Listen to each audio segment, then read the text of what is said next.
opportunity. Hiccups a little bit worrisome, though, because they seem to be somewhat basic things. Like, if you go back and watch the Pro League matches, we were seeing issues with things like droning and whatnot, and these were issues that were consistent across multiple maps. Before we talk too much about the specifics, of the match, however, we are going to take a look at the veto and see where exactly the picks are going to end up going. First wave of bans, we'll see Bank, followed by Consulate knocked out, and EG's pick. Speaking of picks, we have those two coming up in just a second here. Let's see. We got LeStream really thinking on this one, apparently. Oh, they're going to choose Oregon. That's going to be our first match. We'll be diving directly into that as LeStream's pick. Or excuse me, no, we had it the wrong way around. So it's actually Villa first. Okay. EG's pick will be first. I didn't even see it come up. It kind of snuck up on us, didn't it? Yeah, it just kind of sneaks its way onto the screen. Like the logos this year, man. They're all dark blue, and they just phase right in. Yes, Villa will be first, and then Oregon. I apologize. All by Oregon, and when one final ban knocks Clubhouse out, leaving Coastline as the final map. So Villa, Oregon, followed by Coastline will be the map rotation for this series. And of course, Coastline being our third map. We might not see it if this ends up being a 2-0. We've had some very close matches today, and I have no reason why this one would be any different. So we're going to have to see if we end up even making it to that map, or if we end up just shutting this down 2-0 for one of these teams. Well, EG, especially when they've been more angry this year, they've absolutely decimated their competition. That Rogue match that they had on Border was definitely a strong showing. So Rogue really hasn't even found their footing yet at this particular event. They had that matchup against SSG, and SSG just completely ran away with it. So, you know, we'll have to see what happens here. But EG, so far this season, has been doing fantastic, as we will be jumping into Villa for our first map between LeStream and Evil Geniuses. All right, ladies and gentlemen, here we go into the ban phase. You can see we're heading to the beautiful Villa here in the Italian countryside, where we'll get to see our team of Special Forces operatives fight it out over up to 12 rounds of regulation and 3 rounds of overtime. Maverick will be the first operator knocked out by EG as an attacker. Honestly, not too big of a surprise. He has a lot of presence upstairs inside of Master when you're trying to take Trophy as well as Statuary. And Glass going to be the second ban, which everyone, he's pretty self-explanatory. Yeah, especially for this map as well. Pretty quick on the first defender ban from LeStream, as they also get the second attacking pick, but the first defender pick. Valkyrie going to get knocked out again. We've seen the recent increase in power that Valkyrie has had due to the extra length that she can throw those cameras, and we've seen some pretty crazy cameras, especially at USN, come out of that. So no surprise on seeing her get knocked out. And then Echo will be the final, more predictable ban here. Yeah, they lessened it just a little bit. They're like, okay, we're gonna take the Tom Brady aspect away from her, take away a little bit of energy inside of her arm, but it still does have a decent distance that you can get on those cameras. But last one being Echo, and again, very prominent operator on the defense. He has a lot of plant denial as well as a lot of information gathering that he can do with those yokai drones, especially since they're invisible. And so for EG, they will start out on the defense, which means they get the first site pick, obviously, and they're going to go the pretty normal route here. Generally, again, for those of you that might be newer to Rainbow Six Siege, obviously, as you know, you pick the sites, and most teams this map will start on this one. Aviator and Games Room, it's an easy site to lock down for the most part. There's really only 1 or 2 options for attackers to take when they're pushing it, so it's a very easy site to control. After this, we will more than likely see teams shift over to the site that's called the Statuary Room / Trophy Room, and we'll talk about that in a little bit.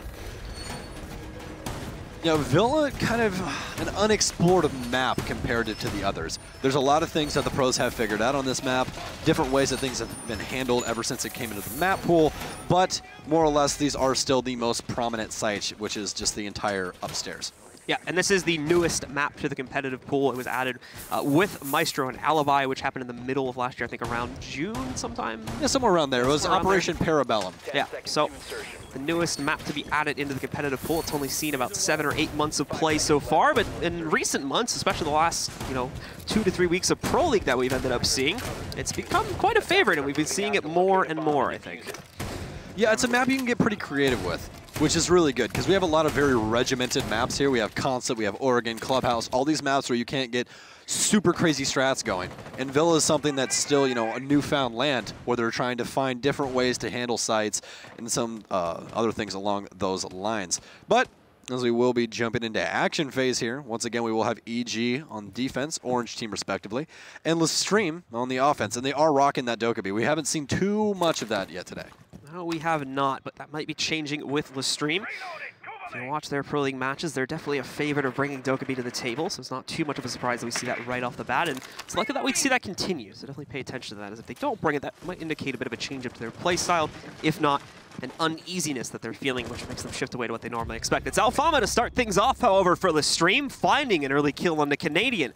I imagine it was peeked out just a little bit too far into the study here, and as such, meets an early end. I don't really know where his body is. I actually don't see He's not in study. Maybe it was the hallway. Where's he at? Canadian is a ghost. His entire body just disappeared. Yeah.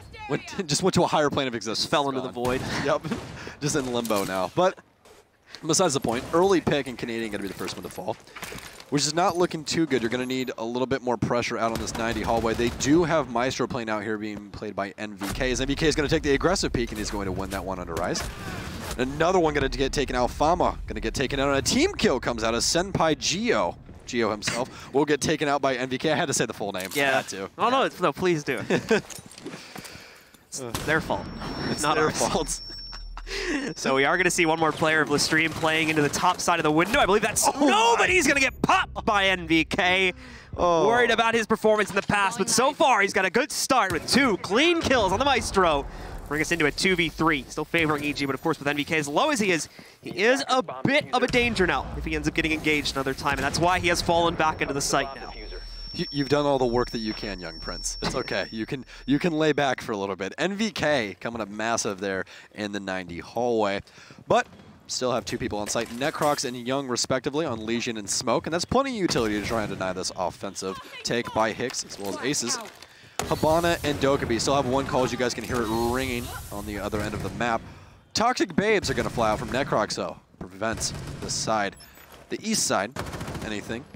Ticks will rotate over towards the 90 hallway, but not too much found by the offense so far as they just continuously run back and forth in between sites. They have to try and get an entry here. They will throw down a smoke grenade, but it's not going to block much of the vault. Will block the other end, though, as an aggressive play comes out by Aces, but Necrox will halt that in its tracks, and yet again, Necrox with the M590 this time, though. We'll find Hicks, and that'll be the first round for EG. That's the quick switch over to the M590s we're going to see right here. A second kill off for himself as well. LeStream unfortunately just committing a little bit too much to the 90 hallway and paying the price for it, losing 2 if not 3 players in the mid round, and unfortunately stunting any capability they would have had, even with the study wall being breached, to actually get into the site and find a plan. And as such, Evil Geniuses take the first round, and then I'll move, as I was talking about before, over to that trophy and statuary room, which is the standard second site that pretty much every team goes to. I'm still very interested in where Canadian died. I have no idea. I only said study because the door was already open, so I thought he maybe like peeked it and got popped or something like that. Or maybe he was by the door that leads into the site on the right side of that room. Maybe. I don't know.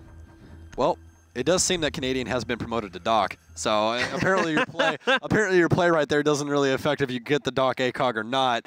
But he is going to grab the Doc ACOG. Apparently he's like, you know what? Jaeger's not for me today. We're going to give it to NVK. He's fragging out. I need an ACOG. Let's party.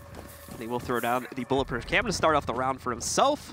Overall, though, as you can see, not a lot coming out onto the board for the members of LeStream besides Alfama's early pick, which was a good one. The problem is they overcommitted into 90 hallway afterwards and lost too many players. Yeah, the main thing for EG this season has been their ability to flex operators, and you guys are seeing that right now. Look at how many different ops have been chosen by different players here. A complete switchover. MVK was on Maestro. Now, Gio's, I almost said Senpai Gio again. Gio's playing him. Canadian was on Jaeger. Now MVK's playing him. They're shifting so much. The only one that's really stuck on the same op is Necrox on Smoke, and that's a required op for most of these sites. So a lot of flexing coming out from EG right now. Not an odd flex, but a good one. Maybe weird flex. Preferred verbiage there. But we do have LeStream moving up, I believe, over here towards the bedroom windows, now looking to get themselves to the inside. Start their push towards the statuary room. This is one of the main routes we often see teams taking. Rise going to find himself in a fight, maybe a little bit earlier than he was expecting. Certainly loses HP from it. He's going to end up going down to about 25. The damage done to Canadian won't matter because it's Doc, and he'll just heal himself right back up. Rise using the worst DMR in the game stats-wise, the cameras on Buck, which I'm actually really surprised about. You don't see too much of this getting played just due to the fact that the damage margin for a DMR is just very low for that gun. Since it is single fire, you have to repeatedly click that mouse, which isn't that big of a deal, but it is when you compare it to like Blackbeard's DMR that does like 60 damage. It's ridiculous. Yeah. But, you know. comparatively, just might have been having problems with the recoil or wasn't really feeling confident. Hold on. You're trying to reset him right now? I think. Just gonna have to get some other utility over there. There we go. They got it. They do. If I Why didn't they just do that to start with? I don't know. If you're, they had 2 minutes. If I remember correctly, every flash grenade does 3 damage. Just 3 damage to something. Oh, okay. So he's probably like, "Hey, reset me real quick." I bet he had 4. Yeah. Feels bad, man. So they take the easier option there and just toss him off the roof to reset him. Which, by the way, again, for the newer folks out there, when you're rezzed, if you haven't noticed already, you get brought back up to 50 HP. So if you're under 50 HP and you are not like pressured in any sort of situation, the attackers will have the capability to kind of fall back into a safe spot and then take down one of their own teammates to res them up again and get the extra 50 HP back. Yeah, LeStream's in a little bit of hot water here. They do get the main wall of statuary opened on the bottom, but they would have to crawl through to try and get any main presence inside of that room. They do have control of astronomy now, but the defense is still hard stuck over here inside of the trophy room, as we are going to see a nade fly in. It's going to pick up Necrox. That's going to be the end to any Toxic Babes. Evil Eye posted up on the top of the stairs as well, as things will begin to pop off. Uno starts ricocheting rounds into the trophy room. Geo gonna lay on a prone angle or just wait for something to try and peek. That stun grenade gonna do him not much justice, as he actually will get picked up by Uno. The plant is going down by Rise, and Alfama's gonna pick up one as well. NVK and Young all left alone. That Nitro Cell not going to find any contact. Not much health lies with the rest of the ops except for Aces, but 5 guns versus 2, you're gonna have a bad time. Uno gonna find one, and Hicks gonna clean it up to find the first offensive round by LeStream. Incredibly clean one as well. I don't think a single player from LeStream ended up going down over the course of that round, so very well played by them. For EG, just constantly being knocked out one by one. Weren't even really able to contest Bedroom that heavily. They were able to hold it off for a few seconds with the dock, but after that, we saw LeStream just walk right into Bathroom, clear out Astronomy with no trouble whatsoever, and then obviously getting to the site wasn't much of a problem after those two were under their control. Yeah, not much impact tricking coming out. They had it set up inside of the statuary to impact trick, but they really couldn't. And the main issue was that they used all of the Habanas on the very bottom of the wall. And that's the way to counteract that. You get that open to where they really can't have any movement inside of there since you have those angles underneath the floor, but they did do a straight line. So they would have to crawl through it, but it alleviated a lot of pressure inside of statuary. The only safe play to play inside of that room after that was actually over here in the corner. If we could just rotate over there, please, just for 1 second. It's actually over in the statue to your guys' right side of the screen. The little man standing with the horse, if I remember exactly what it looks like. It's right there on the right side of the Yeah. I think, does he have a horse? Is it a horse? I think it's a woman, first of all. No, other room. Other room. Now flip. Flip? That, yeah, the one in the corner. That one. Oh yeah, it's a woman and a child. It's 2, yeah, it's a girl and a mom. Something. Yeah. Something like that. It's very Italian. We're terrible at art. 10 seconds remaining. Or Americans. Yeah, filthy Americans, man. Dang it. I'm just not good at art. So, with the players from LeStream getting yet another shot to take control of the statue room, Evil Geniuses have decided, of course, as you've seen by this point, to go back to that site. Quick reminder once again, if you're on defense and you win a site, you can't go back to it immediately. You have to wait 2 rounds. But if you lose it, you can reattempt the same site again, as we're seeing now.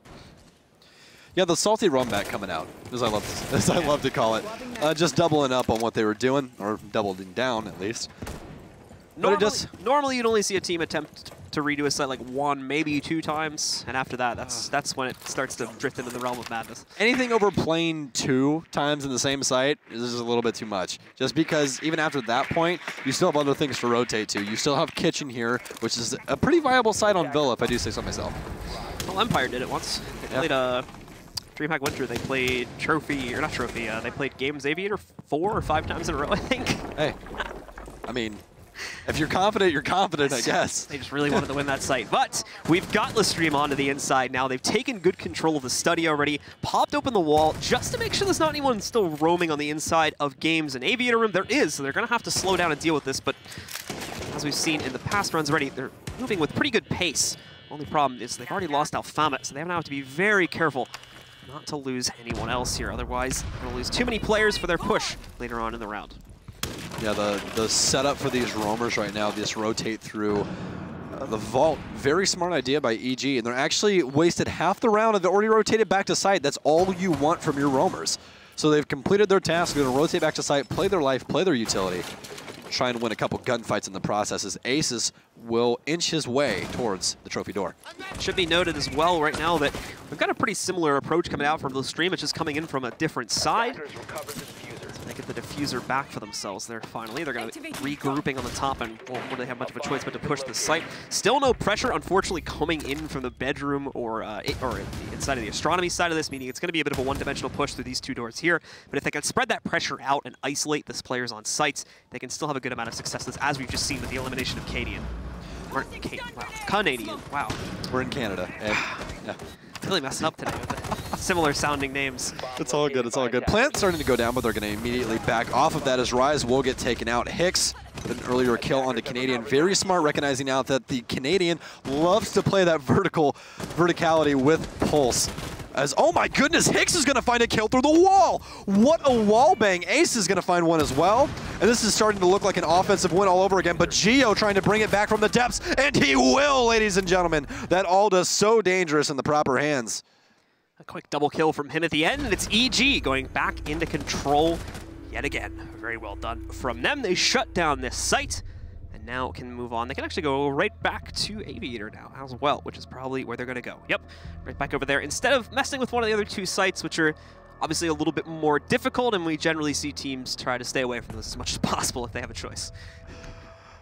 Yeah, honestly, the downstairs sites are just so difficult. They really are. You really only play them as a last-ditch effort because Kitchen, if handled properly by the offense, is such an easy site to win. You take the vertical angles, you take Master Bedroom. That's really it. Once you have Master and upstairs statue area control, it's over. It's done. You just play the verticality, and that's it. It's very, very simple. It's like shooting fish in a barrel. Pretty much the case. So, thankfully, they did lose one of the rounds inside of Trophy Room, and as such, they are allowed to go right back to Aviation after they win on the second attempt over by Trophy. Let's take a look and see if they're as successful here as they were on the first round. If you remember back there, it was players from LeStream that tried to do a very heavy push down the 90 hallway, which is what you're looking at right now. We call it 90 because it's at a 90-degree angle there, so that makes sense. Usually traditionally one in every single map.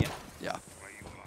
And actually, G2 has a very peculiar way of calling out callouts as well. They actually have a, I believe it's an alpha and an omega on every single map. I can't remember it exactly, but they have one on every single map that's basically like, if something is parallel to each other, this one's alpha, this one's omega, so on and so forth. But very creative are some of the callouts by these teams. It's a very like big brain way. Yeah. Instead of saying like the full-on like lounge counter hallway, like or sunshine bar hallway, something like that. I've heard that like in general across all games actually, a lot of Russian teams don't even use the normal names. They just come up with like 2A, like they come up with a grid for the map basically, all on grid markers. And it's just a different way that Russia, I don't know if Empire does it, but I know other teams or other games teams do it. Ooh, is that Nate gonna make contact? No, it's not. Very close there, but Rise is gonna take quite a bit of damage from MVK. MVK is just not having it today. He's just not. He's not taking any criticism at all. He wants to shut down all comers here, and so far he's done a fantastic job of that. Of course, now that he's back on the original site, he has also gone back to the Maestro, playing into the, I believe, pretty much the same exact role he was before. Unfortunately, peeks slightly aggressively, but Rise misses the shot. No damage done to anyone on EG there. So those are clean misses. For Rise, he'll still have to sit with about 75 HP and wait for his next opportunity to strike here. Once again, LeStream trying to commit a lot to this hallway, but so far not finding a lot of success. Thankfully, plenty of time still in this round, so they're not pressured just yet. LeStream very concerned with cutting off these rotates of the roamers as well. About halfway through the match, and they are still trying to just isolate these roamers out. That's why you guys saw Uno downstairs on Ash trying to cut off the rotation from inside of the library. So first logic bomb will go off, but it will be immediately answered by the defense. So just one call left with Aces, as this round is starting to look like it's a little bit stalled out. Last logic bomb going to come out, and they need to make something of this. This last logic bomb is typically when execute is going to go down, and they're just now using their Skyros charges. So I'm really wondering on why they use that logic bomb right there. Well, regardless, with time getting lower, they will have to use their second one, something that has not already been used, to get into this site. Nitro Cell going to come out, won't find much impact. They're just doing a whole lot of damage to the hallway right now, but it's Rise striking first. Uno, nicely done, catches a flank coming in from Canadian to be able to knock him out. Another player from EG also going to fall. LeStream doing much, much better with their attack onto this site on the second attempt. So far, not a single one of their own players going down. You can tell as well, they're being really constant at watching for flanks and other players that might have been roaming around, and that's really sending it home for these guys as Ace moves in to clean things up with a double kill at the end. A triple kill overall in the round, shutting it down and giving LeStream another round in their favor. Yeah, that SMG-12, a wildly beast, unless it's in the proper hands. Apparently the proper hands are his, as he is going to pick up 3. And, I mean, honestly, in the offense right now, we have a complete DMR game. We have Dokkaebi, we got the cameras out on Buck. I mean, I'm going to have to ask Rise after this match why he prefers the cameras, because just Buck's other gun is so nuts. I think it's a C801, if I remember correctly. I'm not the Buck player. I'm just going to put that out on the mat right now. I'm not the Buck player. I just know it's the one that shoots more bullets than the cameras. That's what I know. Pretty much. Yeah. I would just call it the auto version of that gun. So yeah, the auto version. I wouldn't even get to the part where I'd have the C in the name. So. Yeah, it's got a skeleton key thing. You're already. I know a skeleton key. That part I know. But as we move forward into the next round, it's once again going to be the same policy from Evil Geniuses. Instead of moving on to the next site, they'll stick with this one and reattempt it, and that is mainly fueled by the avoidance, or wanting to avoid, I should say, the first floor sites. So here we go. Rook actually being brought back into the fold this time too. Not sure if they were using that in the last round or they still had Doc or another operator in, but regardless, he is here now to add a little bit of extra armor to all of his teammates. Yeah, and Rook, you don't see him too often anymore, just due to the fact that Doc is such a much more prominent operator than he is. I mean, the one thing about Rook that everyone loves to criticize is that his armor does not really stop much. It gives you a higher armor rating. You get a little bit more spongy. That's about it. But headshots are still a one-shot kill. It guarantees you a down unless you're shot in your face, which this is Pro League. So you're more than likely going to be shot in your face. It's just something that happens. So typically we do see a lot more Doc play than we see Rook, but Young going to favor for the Rook this time around. Yeah, Rook currently only has about a 5% pick rate if you look at most recent pro games. So very rarely do you see him brought into the fold. It's more of something where his utility is just very easy to throw away. With Doc, you have to kind of worry about keeping yourself alive a little bit more so you can support later on in the round if you go for those aggressive peaks, since you obviously have the ACOG, which gives you the extra range. With Rook, you just put the box down. If you die because you're not so confident with your peak, then it's not a huge deal because you don't lose the utility at least. Yeah, Rook is just a... Rook is just an astronaut that's now a mob boss. He just tosses his duffel bag on the floor. That's what he does. Take it. Yeah, why are you wearing your astronaut suit, sir? Just forget about it. Come on. So LeStream again, starting off slow, often leading up to kind of a big boom at the end of the round, as we've been seeing them make a pattern of. They've once again started it off into their favor too, with NVK being found out. He's been knocked down, not fully knocked out just yet though, so it's possible we see him get revived if one of his teammates can get to him here. If only Young was playing Doc, this would be a very easy situation. Exact same gun once again. But again, we're going to have a Rook out. MBK still down, as they are going to start focusing on 90 hallway. Them being, oh my goodness. What? Well, you hate to see that as you choke your friend out. Well, Young actually going to make some use of that weapon as Rise will fall, but Uno with an immediate refrag. This is not looking too good for the defense. Both ACOGs have met their fate, as well as Canadian. Canadian's just not finding any success on this roam right now. Uno finding yet another pickup, and more specifically stopping Canadian for I think the second time in a row specifically. Down to about a minute left, but you can see EG's numbers have already dwindled to a very dangerous level. They still have, I believe, one additional toxic gas grenade to throw out besides the one that was just thrown in, but that'll be the end of it. There's still 50 seconds left, so that single grenade, if it even stops anything, considering they're coming in from multiple angles, will not waste the time down enough. There's Alfama, one of the final pickups. It's all down onto Geo at this point. A nice shot onto Uno, sends him flying, but Ace is there for the immediate trade to bring LeStream back, and once again allow them to pick up another round. And LeStream will take the lead for the first time on Villa. Pretty early on. This is going to be our last round right here of this split. Then we will switch sides where Evil Geniuses will be on offense. Villa, a pretty even match. It's actually the second most even map behind Oregon, actually. So Oregon the most even map, and then following up behind that is Villa for attacker and defender win percentage. So this right here is actually pretty even. Once people start to run away with it on their respective side is when things are going to get dangerous. It's not like Clubhouse where, you know, okay, if you're not winning 5-1 on defense, then things are terrible. Got a 6 pick specifically from Hicks going from the Thatcher. to the Montaigne, and we have another one as well. A Clash picks. We almost had Body Shield versus Body Shield, which is always fun, but ended up moving away from that at the last minute and instead ending up with the Pulse on Canadian. Everyone always wants it, but it is so boring. Like, even to cast, like, we're just like, and Clash is shocking Montaigne. Yes. What's you ever seen that episode of SpongeBob where the two boxes are boxing? Yes. Yeah, that's what it is. Yes, exactly. I can't breathe, dude. Oh my god. Oh. That's what it is with Clash and Montaigne for each other. They have the best steering match of all time. Pushing each other around. It's ridiculous. It's like sumo wrestling. So, oh man. Continuing on as LeStream look to put an exclamation point on their attacking side here with a 4-2 half. They'll once again have to move in and take control of the statue and trophy room if they would like to have that. If not, it's going to be a tie game with EG picking up the last round and sending us into a 3-3 scoreline at halftime before we switch sides.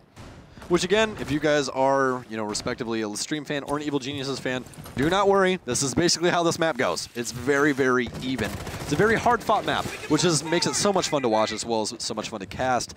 Hicks, though, is going to be the main crux of this entire push for the offense of LeStream, as he is playing the Montaigne. And as you guys most prominently know, G2 loves to run Monty, specifically Pengu. And as the wise man once said famously, I am literally AFK right now. That's what Monty does. You literally just stare at people and apply pressure just like that. Young gonna toss out this Nitro Cell and he's like, I can't deal with this. We're just gonna push somebody up behind him and I'm gonna die. I'm gonna toss my utility and run away. Maybe press your yellow ping every like 5 or 10 seconds. Exactly. You just ping out. Just like, hey, there's a guy standing in front of me. I'm staring at him. So we will see the action continue forward, of course, with the Montaigne actually working out pretty well right now to be able to move forward through Aviation and Games Room at least. It's that same push that we were seeing, I think, the last time it was played on this site. Again, not going to be seeing a whole lot of pressure moving its way over to Bedroom as a result of that, but this still worked fine the last time they attempted it, if I remember correctly. Actually, no, it got stopped by EG. So it's interesting they've gone back to this route instead of going towards the Bedroom route, which actually had success for them when they tried it on the first attempt. Halfway through, Canadian's not dead. We might see a successful run by the Canadian in his home country, which would be fantastic to see. He hasn't found too much success just yet, but this Nitro Cell might come back to haunt the offense if Hicks is taken out or if any of these prominent operators are removed. If you are a LeStream fan, the only op that you really want to die by this Nitro Cell is Uno. I know, I hate saying like, oh yeah, you want this person to die, but he's Ash. That's expendable. Anything else here, you're gonna have a bad time. Ooh. Speaking of bad times, Canadian's gonna have a bad time because that Nitro Cell is gonna make zero connection. Way off the mark. I think you can see it there to the left of Uno.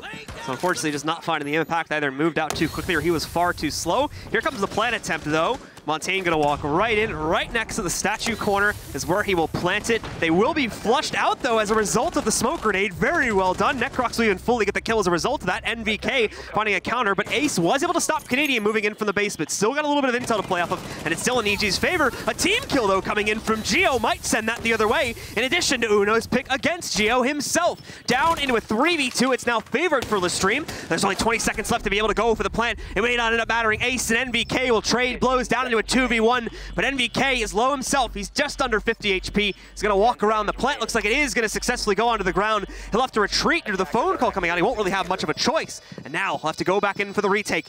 Another 2v1. Not a lot of intel to work off of here either. The only advantage he has going into his favor is Uno is basically one shot. That'll be a very easy target to deal with. They've got pings, though, as you can see. A red ping coming from a camera somewhere inside of that room is giving NVK the intel he needs to find at least one kill, but no, it will not happen. Aces takes him down, and it's LeStream instead. They pick up another round and end the half 4-2 in their favor. What an absolutely electric round there by LeStream, bringing it down to the wire. And the biggest thing right there was the utility of Dokkaebi. If you guys saw that phone call coming out, disrupted all of the hearing for NVK. He was not able to get that frag on the Ash planting behind the wardrobe inside of the trophy room. If that phone call's not going off, that round may have ended in EG's favor. Very much the case, especially without that intel. So nice play and amazing use of the Dokkaebi there at the end to basically guarantee a win, or at very minimum, find the angle for sure where the push would have come in from. So we switched sides. We didn't get the clash on EG's defense, but we are absolutely going to get it on LeStream's defense. It'll be played by Hicks, and I can pretty much already tell you where they're going to put that. More than likely, it's just going to be the Guardian of 90. if we see it played like it has been in the past. The Guardian of 90. It's basically it just stands in the window and doesn't let anyone pass, basically. She's gonna stand there and just wave at everyone. And they need, if they put wave animations on like Monty and Clash, to where you can just wave at people from behind your shield, I would buy that in a heartbeat. I swear to God, I would become the biggest shield main in this game, 100%. Just wave out. It'd be funny if it was like out of the shield and you could actually hit it as well. Yeah, she just waves at you with her pistol hand. Oh man. As we expect, though, LeStream are going to go to that same site that Evil Geniuses started out on. That'll be the Aviation Games Room site. We can already see Hicks going downstairs here to, I believe, maybe find a drone or something, but he goes right back up. It's not a big deal. He's going to, like I said before, more likely end up retiring towards the 90 hall. Might play towards the steps at the beginning of the round. He can also creep up towards the study, too, and delay the push on there for a little bit. He does have to be careful if he goes towards study, as it's very easy for someone to just walk right up the main stairs that are behind him and easily take him out. I'm expecting EG to get a little bit of creativity inside of their offense right now. And the main thing is they do have to play around that Clash, like you said. And Mira. Mira, actually a very prominent operator on Villa. We haven't seen her actually in any of EG setups, but there's a lot of European teams that absolutely love this operator, and for good reason. The amount of information that you can get from a Mira window almost instantaneously is unparalleled to any other operator on defense. In certain situations, it can almost like guarantee you a kill as well if you're able to line up shots well enough. So it's a really powerful operator, as you said, mainly because of the intel, but also because of the ease of being able to line up things like even nitro cells are obviously a little bit easier if you've got the advanced intel and someone's going to be pushing you. So definitely makes the hold a lot less stressful, especially when it comes to late game. The scary thing is when Habana, puts a couple pellets on it, you can prevent it. You're staring down the barrel. We got to run away from this. Not the best idea. Not the best idea. Or a Twitch drone, that too. Yeah, exactly. Oh my goodness. But we are going to have Canadian on the Jackal. Hopefully going to try and heat some things up. He's trying to go Super Saiyan. Super Saiyans now have blue hair, by the way, in case you guys haven't been following along. But trying to heat things up on Jackal right now, as he will start things over inside of the downstairs bathroom area. We are going to see that droning continue, as they will push them cells forward. It's Uno, though, that strikes first again this time, knocking out the Zofia early on, and that's Geo going down for the side of Evil Geniuses. He finds his death first. Necrox, in the meanwhile, trying to lurk around. Ends up Goom Line, though, so he will have to correct that before he goes any further. A little bit of a dance on 90 hallway, as they are doing a very good time of time management on the defense, trying to delay as much as possible. Uno's still playing downstairs with Rise on the roam. This offense has not been able to find much success at breaking that up. And oh my goodness, Rise gonna find Canadian on the rotate. What a punish right there by LeStream, as this defense has been so prominent so far. Uno gonna find MVK with that Nitro Cell, making good on the promise that Canadian tried to provide for the defense, but did not come to fruition. It's all left up to Young, as he will just try and run away from everything that is currently happening in that building. He's like, I don't want any of it. Just leave me alone. Just don't.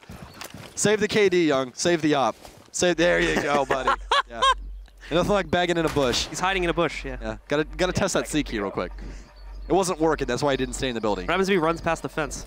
5 seconds remaining. Only one way to find out, right? Is that when the simulation breaks down? Everything just falls apart. Yeah. Just slowly turns to like pixels as you run out that way. Yeah, it's just NVK lane just naked in the middle of a room. Just So LeStream will keep things hot in their favor with a pickup on to the 5th round. Just 2 more away from being able to close out the first map. If they do it without losing another round, that will be a very, very powerful first map into their favor. And at very minimum, they'll have that snowball potential going into the second map on Oregon. Just obviously going to be a very, very even map there too, where EG might have better luck. But we'll have to see, of course, if EG can bring it back here first. Well, and here's the thing. This is EG's map. Yep. So, boys, what are you doing? That's why I was talking about the potential for a snowball, because obviously, like, just in general, it sucks to lose your map pick. Well, honestly, and look, guys, there's a bunch of people in North America that bleed blue. I get this. But if you are an EG fan, you might want them to stumble a little bit on their map choice and try and bring it back. You might want them to, enter reality, because they've had a very, very good Pro League season so far, except for that rec game. But that rec game was pretty close. So they might just need a little bit of a wake-up call going, hey, you still got to play the game. Well, as we talked about previously, when the team picks up that first round over towards the aviation and games room, they're going to shift over to the trophy and statuary room second. If anyone else does anything besides that, it would be a massive surprise to the both of us. So here we go, playing on the standard route of sights. Naval Geniuses will once again have to go for the attack. It does look like they're going right for the bedroom spawn, so they'll head over to that side for the most part. And 2 of their players there at the beginning. I'm curious though if they split it, but it won't matter.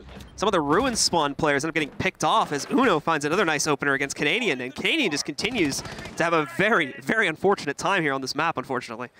Rainbow Six Siege is all about timing, and sometimes people just have your number, as Canadian will fall to an immediate spawn kill from Uno. It's always Uno, too. You know, yeah, it's just Uno's got his number right now. I think that's the 3rd or 4th time he's killed him. It's a rough time for Canadian right now. It's always like a one-sided kill, too. It's always like he just spawn peeks him like that, he doesn't have a chance to respond, or completely counters a lurk like we were seeing when they were on attack. You think this is going to continue, and after this match, they're going to dye his hair back to the original color? Like, the blue hair's just not working. No, no. It cursed me. It cursed me.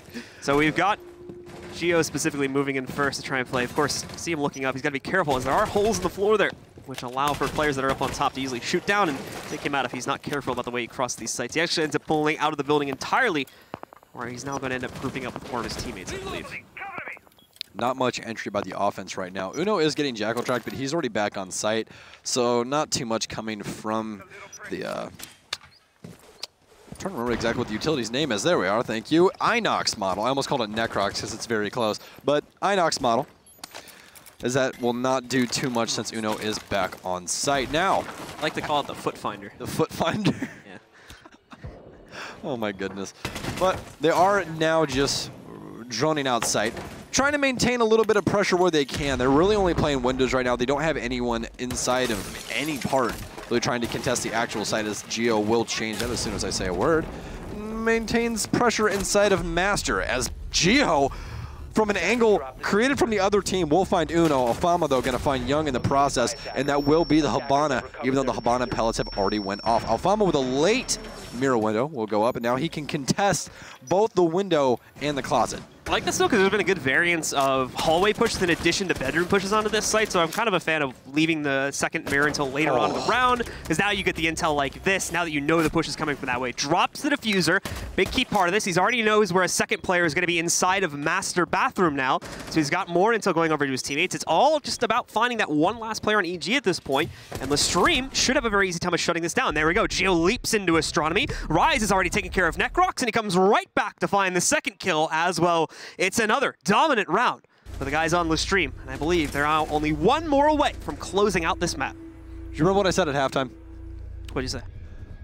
There's something that you don't want to happen on Villa, and that's for one team to get a good run going. Oh, yeah, yeah. And LeStream is currently doing that. It's 6-2 right now. EG, they're in hot water. This is their map.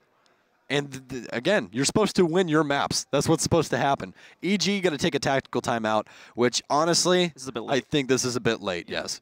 I think, well, so I think that they got to halftime, right, and we're still in pretty safe position and used the bit of time on halftime there in order to take a little bit of a timeout for themselves, and just maybe, again, they already had input coming in at halftime, but now, again, they've gone 2 more rounds deep, and there's such a massive advantage going into LeStream's favor at this point. They can only afford to make one more massive mistake that would cost them a round. So, yeah, unfortunately, this is just coming in a little bit too late, in my opinion, but we'll see. Because we've seen some amazing comebacks before, of course. Well, I mean, you do get a timeout per map, so I guess, you know, you either use it or you lose it. It's kind of like, you know, every other esport or sport, whatever. We don't have rollover timeouts here. Yeah, you don't want to go to quote unquote halftime with still timeouts in hand. Yeah. It's not, you know, not something you want to do. So at least they're using it. Yeah. Yeah. Very true. And again, this could be a chance to turn things around. Even if they're not using this too much for tactical reasons, just a chance to kind of like relax for a second as well. This happens in a lot of other games too, where players just end up getting too heated, a little bit too tilted because they're, I mean, like specifically Canadian in this situation, right, would be the best example of this. Like, he can't do anything about it. He's just getting like found out every single time, and he's going down without being able to return much. Just gives him a second to like mentally reset and not have to focus on the game for a minute or two. And it's nice to do that sometimes for players. Yeah, and the Canadian, usually a very eccentric player, as you guys have surely seen. He's in basically every highlight reel ever of his famous woo. So, you know, But right now, being shut down, 0-8 is Canadian. Oh, yeah. He's died every single round, and he has 1 assist, ladies and gents. That's not what you want to see. Actually, a little bit worse than I thought he was doing. So, not the Canadian we like to see, unfortunately. But this is your home country, Troy. This is where you're supposed to shine. It's like playing in home territory. Come on. Come on. Oh, man. Very much the case. They want that crowd. They got to work for it. Unfortunately, things are not starting off too well for EG here. But remember, best of 3, so still plenty of time and a whole other map to potentially turn this back around. And it is Oregon, which is a very, very even map. As such, that could really go either way. Yeah, they played 2 of the most even maps, which is very surprising. Yeah.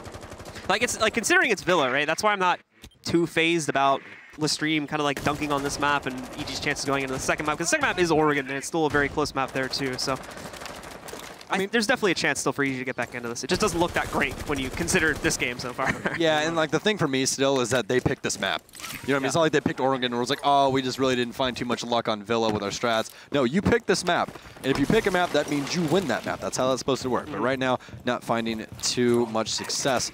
Gio, we'll start things off over here inside of the astronomy bathroom. Now, the one thing about Villa is that it is very, very roam heavy, just due to the downstairs. As you guys can see, one of the ops for the defense roaming downstairs right now, as we do have Uno down there on the rook. But this is kind of a spread defense here by LeStream, as they are working their way over towards Library. They'll start to push their way into that. That would be really the only main advantage that EG is going to get going into this round that we didn't discuss. The fact that now LeStream doesn't have a choice. They're forced onto those downstairs sites, which, as we were talking about before, generally swing much more heavily into the attacker's favor compared to the 2 upstairs sites. So this is really the best chance EG is going to have in a while to it. Very minimum, just get around onto the board for themselves and get a little bit more momentum starting to swing into their favor. They'll start it, as expected, taking the top floor control first. It's going to be a slow process of working their way, probably room through room here on the bottom floor. Yeah, and so far from EG, it just seems like they are having a little bit of desync inside of communication, at least from our perspective. So, again, we don't know exactly what's going on, whether it just be losing gunfights, but it seems like the gunfights have been pretty good. Canadians just not finding too much success, and I'm hoping that's not going to be a daunting thing for him for the rest of this match. Both the X-Cars, I believe, are going to go off without too much of a hitch, and that'll open up a pretty nice hole for Young and the rest of EG to use to get into one of the 2 sites. It's actually gained not a whole lot of time left, unfortunately. 40 seconds remaining, so we do need to see these guys commit soon. And meanwhile, you've got multiple members of LeStream already working their way upstairs to try and counter this, but it starts out well, at least for Gio. Manages to find a hole for himself to play off of here. None of these used the hammer, but it is going to be Canadian finally picking up impact and, most importantly, getting revenge against Uno for the first time in 5 or 6 occasions at least. Necrox also picks up another kill. We've got Young going for the plant, but he might not even need it at this point. We're down to only Rise left. He is inside of the site, picks up the first trade. He's got 4 more to go, though. It's a very long road for Rise here if he wants to bring this round back, and it's certainly looking bleak. Bleak indeed, as Necrox will finally clean up that round. Attackers won. They finally won their first offensive round, and honestly, one thing I gotta say from that is gotcha goat. Gotcha goat.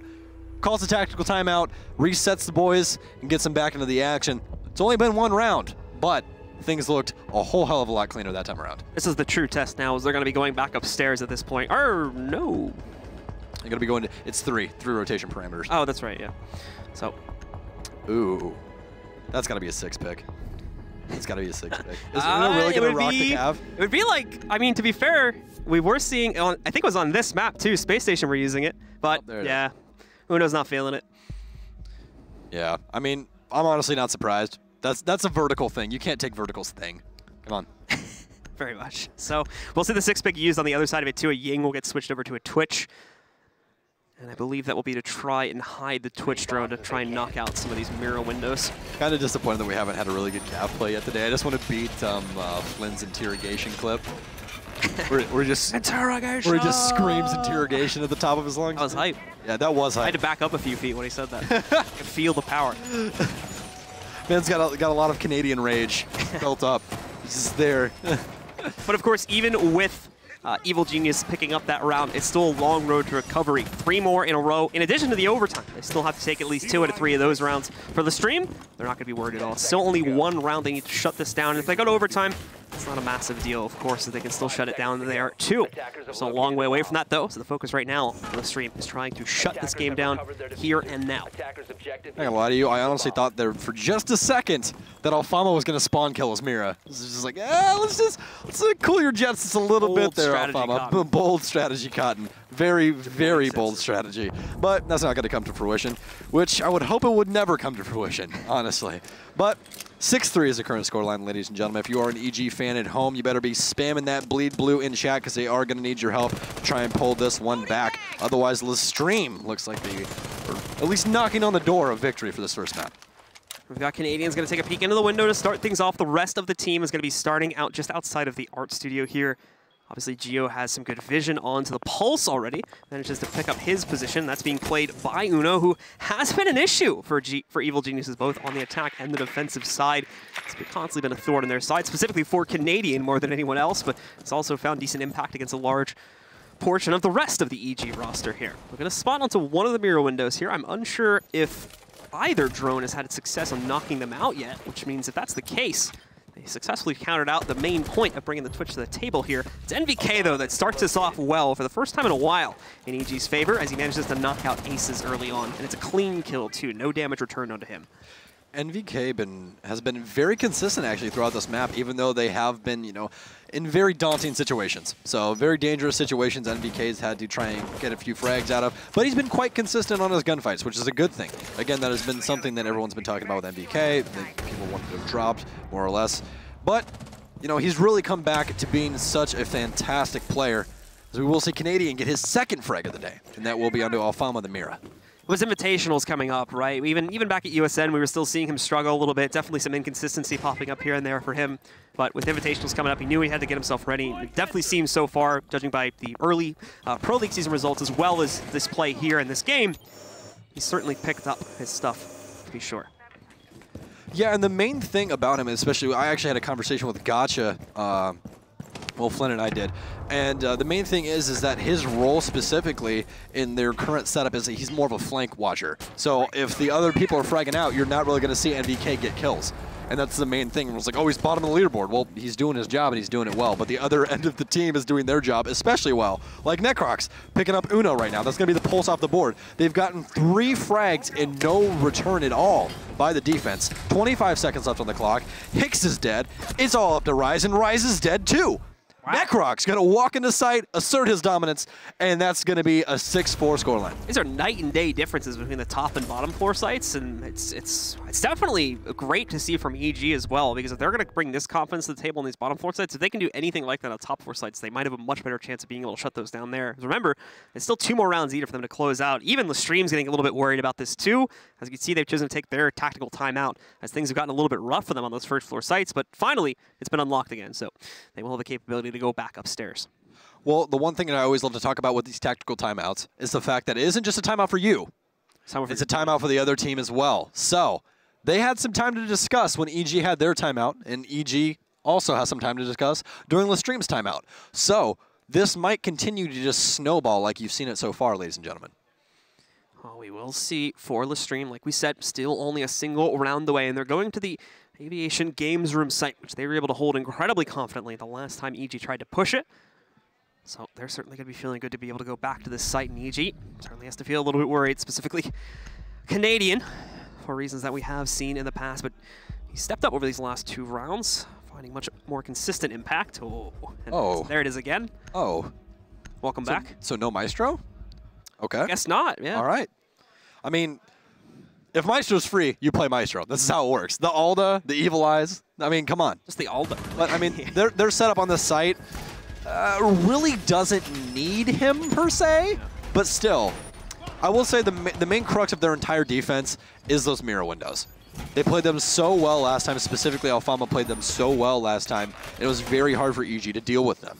Now, the main thing to handle that is playing the vertical angles from underneath. You want to see those soft destructors, i.e. Canadian, get control of the bottom floor and then Ash underneath those Miras and pop them.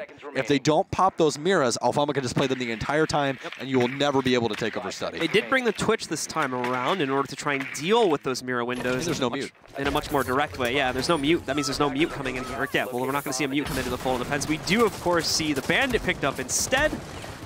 But obviously is going to add a little bit of a different way to defend things. We already saw, however, the first Twitch drone getting knocked out pretty early on in the initial droning phase, so she's already down to 1, and that means that if neither of the windows got popped in the first drone, we will have to hope that Geo has a lot of success on the second attempt now to be able to knock those out. Geo's been pretty consistent so far in this game as well. I really feel like the only one that's just not finding their usual stride is Canadian. And that is really rough because when your entry fragger's just not feeling it, it's not going to be a good day for you. Because more or less you're going to have to use your more utility-based operators to try and get into sight, get those entry kills, and once they die, that utility is burnt. You can't use hard destruction, you can't use any of that stuff that they were carrying with them. So here is the second Twitch drone out onto the field now for Geo to try and use and deal with some of this heavier utility that they're going to try and knock out. Jaeger, in the meanwhile, played by Rise, is also going to be lurking around this side of the map, over here towards the trophy and statuary room. So, players on EG, as they move in, will have to be careful of his presence. They get the footsteps, but it's not from him. It is going to be from a different player that's elsewhere on the map right now.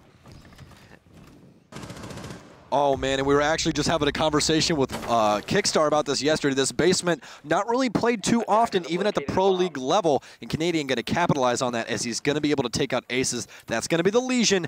No more goo mines on the field. Second Jackal track coming out under Rise as they will identify out the Jaeger. Uno going to be playing downstairs in tarps, going to try and play out his life as long as possible and going to try and get one of these flanks off that Canadian could not find.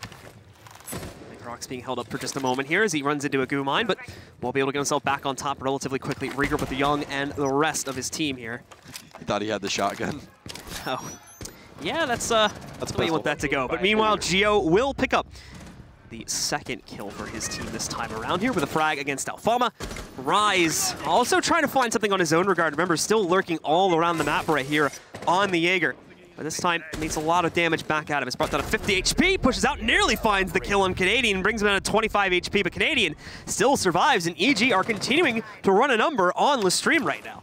It's the one thing you don't want to see. You do not want to see Canadian gain that confidence back. That is going to be the most punishing thing. And Geo, with a very heads-up play, going to rotate downstairs, cut off Uno entirely, and it's going to be all left up to Hicks, standing outside, literally staring at everyone. And it's not going to be too fun of a time for him, as he is just going to just let it happen, as he puts his shield away and just gets shot by literally everyone. Thank you for switching. Yeah, we appreciate you. Thank you, Hicks. So we all know Clash is the best record with 1v5ing people. So if he would have 180'd, put the shield away, and just flipped, and got like 2 kills, that would have been next level, to be sure. Oh, come on. But it doesn't work out this time, so we do see EG picking up yet another round, and again, I've been proven wrong here. This seemed like it was going to be a very straightforward affair after the players on the stream managed to push themselves up to a 6-2 scoreline, but EG have really brought it back, including these upstairs sites. That's where I thought it was going to come to a halt on this round, but it didn't end up happening. They're running it on the distance right now. It's come down to trophy and statuary to decide it as we are in the final round of regulation. Honestly, I think that secondary timeout might have been a bad idea for LeStream. I think they should have just let the chips lay where they may and try to make minor adjustments inside of their own gameplay to play a little bit closer together. I think that timeout especially helped EG more than it helped LeStream, because that defensive set right there by them was just nowhere near what they were priorly doing. So, as we take a look, set up once again here with LeStream going back to the upstairs floors. Oh my gosh, shut things down once again. Yes. Gio just put the entire team on his back. He's like, all right, guys, hop in. Holy it's okay. It's all right. We got plenty of room in here. You guys can fit. We got someone at 8 kills at least, so it's not like that far behind. It's not that far. Everyone else is like 5 or less, right? Yeah, but I mean, think about it this way. There's only 5 possible kills in a round, and you have 4. That's very true. So that's quite a bit of a lead. Gio definitely is showing why he's on the team, you know? Good news is he didn't eat too many donuts, so Gotcha didn't have to fill in for him.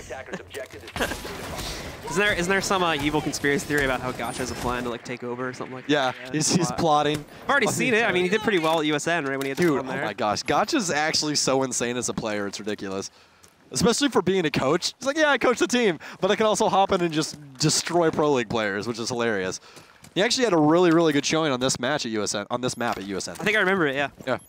He dropped like 14 kills. He like put the team on his back for a little while, didn't he? It was like for like the first half of the game. Yeah. Again, Gio was gone. He just acquired Gio's backpack, put everybody inside of it. Took him for a ride. So we are going to have Gio obviously putting the Claymore down early on to start things off. It is looking like a much slower approach to the game overall here for EG. This was the site where oftentimes I think they had the most issue with if we go back earlier in the half, and they just weren't really able to get much going for themselves. So taking a much slower route to it this time. Again, the Twitch still being a part of the equation here means they have an opportunity to move in. And this was, I think, where the mirror window found the most effect. This was on this site a few rounds back. If you remember, there was that late mirror window that got put in. Not only was he able to get the info to be able to drop the diffuser, but he was able to get a second kill and pretty much just shut down the round with that late window. So if he can avoid that or pop it earlier on, obviously will be a much better result for EG. As you guys can see, Canadian working himself up the cellar staircase over towards kitchen. So, again, the downstairs not being played by the defense, a free entry for the Canadian in his respective country as he will pop the top camera. It actually wasn't him, it was actually the man outside on rappel, but Canadian gonna work himself up astronomy stairs, and he's gonna get immediately dumpstered. Hicks, goodbye, my friend, as Canadian will show him his maker, and Canadian immediately rotates. Just gonna apply the pressure, be like, hey, I was here, and disappear into the night. Very heads-up play by him as Rise is trying to pick up the pieces and cut off any rotate that could possibly happen. Plenty of time still left for the offense to try and get some pressure onto site, but that is gonna be a massive pick. Hicks, the only man that can operate those evil eyes. We do see the ace is getting cut off by NVK, though just barely, too. At the very top exit of the study. Allows for another kill to go EG's way, as, again, they're keeping this momentum rolling into their favor. This is a nice comeback from EG after what seemed like a very one-sided start to this half. Oh my goodness, if you guys just saw the little flicker of Rise's screen right there, there's so many goo mines down that one side, but it's not gonna matter. 5v1, it's all left up to Uno. The man has done so much this game, but I don't believe it's gonna be enough right here, and no Canadian gonna find him again. We're going to overtime, ladies and gentlemen. They brought it all the way back. You can see the man getting hyped. He's getting me hyped. Let's go. Oh my goodness, overtime on the first match. Oh my, he's gotcha goat, man. Gotcha goat. Wow. It's great because he's like right to our left. Yeah, we can literally, I know you guys can hear it on the other side of a wall. Yeah. Yeah, these Sennheiser headsets are so good at toning things out, but I know we can hear him, guys. This man is absolutely electric right now. And he's got reason to do so considering how poorly this match started out for him and how he's brought it back. Even that nice pre-fire just reading into the last player, pushing him at the end there. Got a perfect read onto them. Now we head into overtime. It will be a slight disadvantage towards the attackers, of course, and that is going to mean that EG will have a slightly tougher time with closing this out. But if we look at the past few rounds, you might be able to disagree with that, and you'd probably be right. So, 6 pick from Zofia to Zofia, by the way. I can tell you what the mid-game adjustment was. I can tell you. What was you want me to tell you? Tell me. Calls a timeout, and Gotcha just walked to the Canadian and said, hey, here's a monster. You're not you when you're thirsty. That's what he said. I was like, okay. Just hands him a pipeline punch, and he just slams it real quick, and now he's just pipeline punching everyone to death. That's what's happening. It happens, man. I mean, Canadian's not Canadian unless he's consumed at least 4 monsters. That's how it works. He's a lot, though. Yeah. So it is still... He's always posting that on Twitter. Like, every time he's like, oh, pre-match drink, and it's just, yeah. Anyways. So moving into it, it's going to be back over here at Aviator Games Room once again. And we still have that same lineup from LeStream, despite the issues that has now popped up with their own defensive strategy here. Still keeping the clash in play, despite the real lack of effectiveness that I think it's had up to this point. And besides that, the rest of the lineup looks pretty much identical as well. There's one thing that you don't want, especially with EG being on offense, it's a hyped-up Canadian. So I surely expect him to be showing a little bit more prevalence throughout the rest of this map. And into the next map, which will be Oregon once again, ladies and gentlemen. This is the first map of this set. As you guys can see at the top of your screen, blue and orange section respectively, that keeps track of our map count. So Villa being our first map. So far for the defense of LeStream, it's not found too much success. They've been quite punished so far by Evil Geniuses.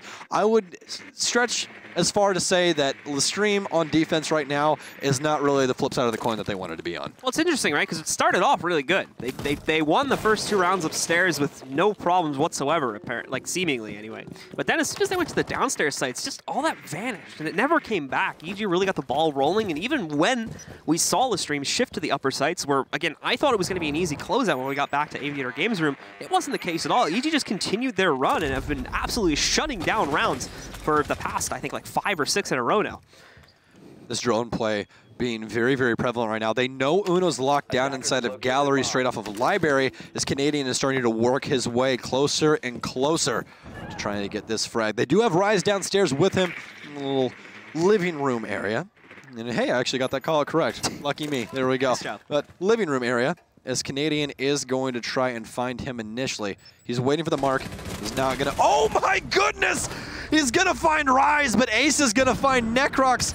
Oh my goodness, what a kill by Canadian on the Ash. He's hunting for Uno as well. Uno laying down beneath the desk, but Gio's actually going to spot him out somehow, but Hicks, no! He's going to drop the shield, and Gio will go down. A minute left, and both of these teams fighting back to see who can possibly win Villa. Hicks even saving his teammate's life in the process there, potentially, too. Keeps his team at an advantageous position now.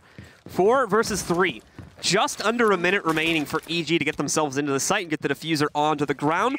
They've made very little progress towards the end. They've got a bit of control outside of the 90 window, and as well in the back halls closer to the statue and trophy side of the map. But in terms of actually pushing to the site, they haven't had much luck. All right, that took a moment, but Canadian, the movement from him, just juking Uno time after time until he finally gets the angle to take him out. Nicely done, Canadian. That's his 2nd kill in the round. This man just put Uno on skates. That was ridiculous, but they do still have to deal with Hicks at the top of main stairs, and it's going to be a very hard-fought thing to do. They're going to have to try and force this right now. 12 seconds left, and this is where Clash is so prevalent. Able to slow down these offensive pushes. Something crazy is going to have to happen for this offense to win something. And speaking of something crazy, Alfamana is going to go massive with 2 kills, as Young is going to try and pick up the pieces, but it's to no avail, as the defensive round will be won by LeStream. A fancy dab at the end of that one right there. Was even split as well. They went 2-1 with the Hibana trying to breach open in the study, and the others just trying to push down 90. We obviously saw what happened to the players in 90, and unfortunately the Hibana just, I don't even think she had enough time to let the X-Kairos charges go off, let alone push onto a site and at least press the F button to start the defusal process.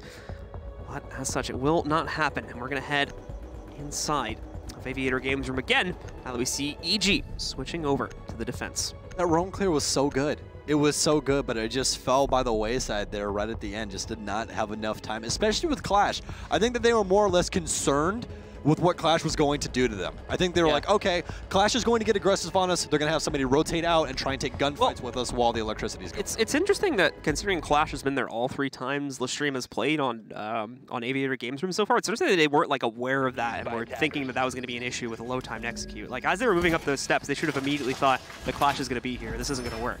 But it never occurred to them, never really attempted to split that or go another direction, and as such, ran into the timing issue. So Canadian starts off the game 0-1-8. He's currently 9-2-9. You want to talk about a wake-up call? That is ridiculous. Really bounced back in a major way after being shut down 4 or 5 rounds straight by Uno. Finally turns it around, picks up a few kills against Uno himself, and now it's just really started dominating, specifically on the attack. He's got a chance to do it again here on defense now that he's picked up the Jaeger one more time. 5 seconds to insertion. Yeah, picked up the mantle once again. No pulse coming out, though, which, as everyone knows, is Canadian's favorite operator, arguably. He has a couple others in his arsenal that he loves to play. But the main story on this side, at least, is NVK, which is on your screen currently, ladies and gents. He's done a fantastic job of holding down 90 hallway. Only been hard punished 1 time in all of the 90 hallway play he's had so far this map. And that round was definitely influential for LeStream as well. Not round, excuse me, but... Well, we've got LeStream's opportunity to close it down here on attack after unfortunately losing a relatively massive advantage at 6-2 that they had starting out their second half on defense. Unfortunately squandered it, allowed for Evil Geniuses to run it back, but they've had a good start on their defensive round. Now they have to follow through and be able to pick up at least this one attacking round. Of course, they still have the chance on their next defensive round as well to close it out. It does give them the pretty big advantage, but we will see if they can just close it down here outright. as they've had some good attacking rounds too. LeStream starting everything from the north side. They had Rise go downstairs to try and find some footsteps, and he did that successfully. As you will see those pings on site. Safe rotate back. So Uno will knock out the cam, as well as an Evil Eye that was sitting inside of 90. And NVK has completely alleviated this area. He is backed off. He is back inside. They do still have a roamer downstairs. He's actually inside of Study, as you will see Jacko run by, and yet another body run towards Ren stairs. It's going to be Uno on Ashes. Uno is once again going to be taking up his old spot in which he got that kill onto Canadian from. An MVK going to find Alfama. That's going to be the Thatcher. That'll be a big pick. Not able to take up anything off of site that is electronic anymore, unless it is shot. Slow wind up here for LeStream for sure. Much more slowly paced than we've seen in some of these previous rounds. Normally have kind of wound up the action a little bit by this point and have put some pressure onto EG, but none of that has shown up as of yet. We've already seen Alfama get knocked out, of course. The other four have made very little progress towards the site just yet. They're sitting around red and main stairs with not a whole lot of room to work with at this point. Really just looking for any opportunity they might be able to take to get a kill against EG, but that opportunity is not presenting itself. EG are sticking nice and safe inside of the site, using all utility they can. So you guys are going to see through your screen, Rise rotating over to Study, trying to make this a two-prong attack instead of a one, as Hicks will start things off correct for LeStream, as Necrox will fall to the wayside. 30 seconds left, as the plant will start to go down by Hicks. Uno gonna find another one that will be Canadian. Those two have had such a hard-fought match, and Geo gonna find the planter, and NBK gonna go massive with two, and Geo once again, as they will clean everything up. We're going the distance, ladies and gentlemen. 7-7 is the scoreline between EG and LeStream. One final round separates these two teams from the initial map victory in the series, and we once again will remind you that, folks, it's only map one here. We've got at least one more coming up after this, potentially two. EG or LeStream, we're going to Oregon after this one to see if these guys can pull off a 2-0, or if it's map number 3 that we need to go to decide the series, our final series here on the main stream for day 1 at the Rainbow Six Invitational. Well, what a way to start things off for LeStream and EEG, both teams respectively, at least. I mean, 7-7, first map. I mean, this is going to be an absolute heater. This is very impressive, especially the comeback from EG. I was very skeptical after those first handful of rounds, after the split at least, where everything was 3-3, and then LeStream just ran away with it. Pause was powerful, man. We saw that pause really start to change things up. The second pause seems like it pushed things even further into their favor after we saw LeStream take a pause, and when they were going back to the top sites on their regulation defense rounds. Now, it's unfortunately come back to bite them, as it's really only invigorated EG even further. Players like Geo really going out for 14 kills right now. And as you were mentioning, Canadian also making a massive comeback of a personal note after starting this out 0-8 at one point. Yeah, you never want a donut. That's just the thing. Like, I know Geo eats a lot of donuts apparently, but I mean, he doesn't have it. He's got 14 kills. So the man is going absolutely electric right now, which is fantastic. But LeStream, definitely no slouch in this one, as they've definitely shown their prowess in and of the game of Rainbow Six Siege. Attackers must locate. So we've got EG out on the attacking side once again. This will be the really only danger, is that they're forced onto the attack and not the defensive side that LeStream gets to work off of. They, of course, are still going to be pushed over to the trophy and statuary room for their second site now in overtime. Same rules that will apply, as the first site that they won has been locked, so they can't play it 2 times in a row. And the main thing for EG on this take is going to be that roam clear. They've had so much trouble with Uno in the past. These last couple of offensive wins that they've had have all been off the back of their roam clear. As long as they can maintain that and do it appropriately like they have with their prior rounds, this should be a round win for them. That is going to be the main thing for LeStream as well. If they can make the roamers effective once again, they will be taking map 1. Here we go. It's going to be NVK leading the charge, moving in by the guys on EG as they push into Study without too much trouble. They'll follow this up with a quick push into the Aviator room. NVK nearly losing his head as a result of that, but is able to juke out of the way. No damage being returned, however. This will stall out the push, at least temporarily for EG, as they fan out. Make sure that the games room or the 90 hallway doesn't have anyone else from LeStream lurking on the inside of it. EG going to start working their way towards 90 hallway, but Canadian off on his lonesome will be downstairs inside of a living room trying to find anybody on the roam game. And once again, you guys are going to see that roamer all the way downstairs. It's more or less the safest place to play on this map, just due to the fact that it takes a really long time to drone, and most teams just won't do it. Like, okay, we'll deal with him when he gets here. And that is definitely something that's coming up big right now. Minute and 15 seconds left on the clock. EG has not been focused on site just yet, but it does seem like that is going to be the main focal point right now. And again, it's still focusing pretty heavily on the droning aspect of this. Might be clearing out a path for himself or another team member at this point. The drone might get spotted in a moment, but they look away from the stairs, so it is actually allowed to go all the way up to astronomy, meaning if it gets to the top, it's probably going to get a decent amount of intel about the setup from LeStream closer to the actual site. Problem for EG, though, is the time is running low. Yes, they have control of Aviator Games, but they have not really started their move towards the statue room or the trophy room just yet, which are the actual sites here. In fact, we still have players running around the outside of the building with just over 30 seconds left, and this could prove dangerous for EG if they don't speed things up and do it soon. There's so much utility on the defense right now. This is definitely going to be a tall task, especially with Uno still hunting downstairs with that nitro cell in hand. Now, Alfama actually going to go down to Young as they do take control of the master area, but Canadian going to find Uno before the nitro cell can detonate. 15 seconds left, and EG is trying to run away with it. It's all up to Rise as they have the diffuser on Geo. He's going to start to put the diffuser down. Rise has to rotate up astronomy, but no! Necrox going to win it for EG, and that's going to be map number 1. As you see the man going absolutely electric. Oh, man, bringing it back. So Big hug. I don't know if his audio is going to the stream, but he's trying. Basically, he just screamed a bunch of stuff really loudly, and I heard one thing out of that, and that was him screaming over to LeStream saying, "I know you can hear me." So he's definitely feeling it, and he should with good reason. Like I said, a recovery from, what was that, 0-8 to go 10-11, almost turning around to a positive. He gets 10 kills and I think like 9 or 8 rounds, something like that. So really good stuff from him, really turning around his stats towards the end of the game. And just that last round, let's talk about that for a second. They were sitting at 20 to 15 seconds, not a single player on the stream was dead. They somehow won that round. They weren't even in the site at that point. They just started a push with 10 seconds left, and they just fragged their way to a win on the final round. Absolutely incredible stuff from EG. Floored me to be sure, and now I'm really excited to get into the second map. Oh, man, absolutely the same for me. I think the main thing for them right there was their initial frags were the most important operators. They frag out Smoke, they frag out Mira. There's no more Nitro Cell, there's no more Toxic Babes. Only one left alive at the end of the day, Rise on Jaeger. And that man doesn't have any utility to really try and stop anything. Uno gets fragged out from underneath, no more Nitro Cell to try and stop plants. Bada bing, bada boom. I mean, that's really all you need to do. That's it.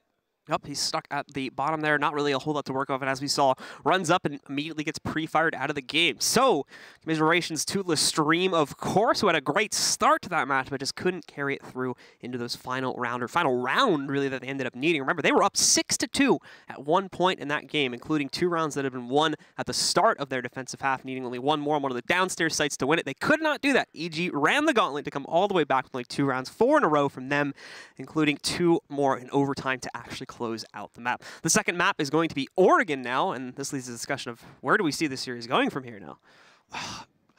This entire series has been blown wide open, honestly, after this. Because LeStream at at the first tactical timeout of EG was feeling very, very good about everything.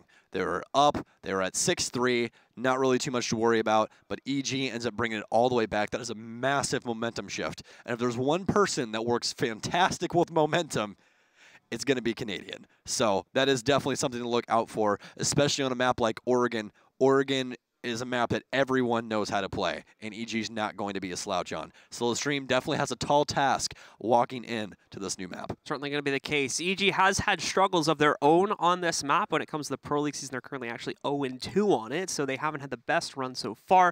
But I wouldn't necessarily take those stats as a be-all, end-all indicator of their performance on it. First of all, it's only 2 matches, and second of all, there's obviously a lot of factors that could have come into play to that could have led to it. Since it is, as you said, that kind of quintessential Siege map for most teams, I still think they're going to be in a comfortable position to play on it, especially with the comeback they just ran on the first map.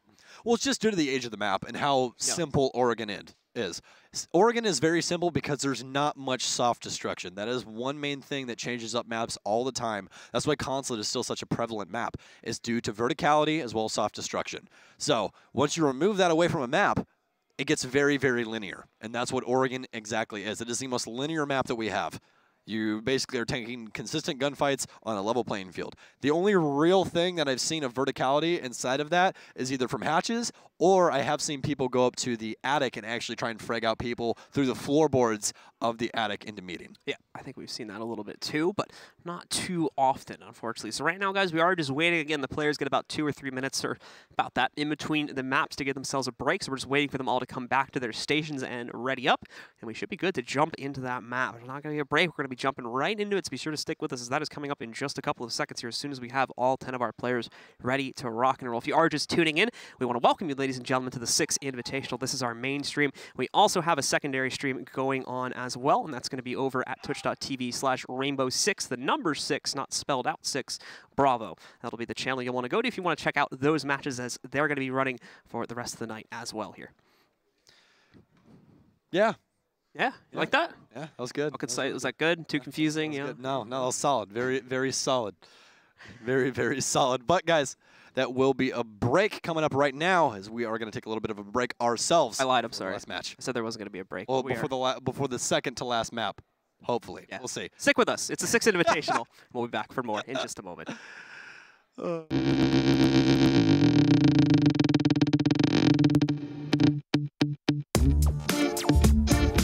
Whoa. There's none. No, I think I know it, but I just don't know the name of the season. Like, I see the operators, but I have no idea of the name of the season. Like, don't cheat. No, I'm not cheating. Yeah, sure. 3, 2, 1, go. I would groan because I think that's the operator I know. It's Oh, yeah. Chimera, Operation Chimera, which is season 2, 4, I think.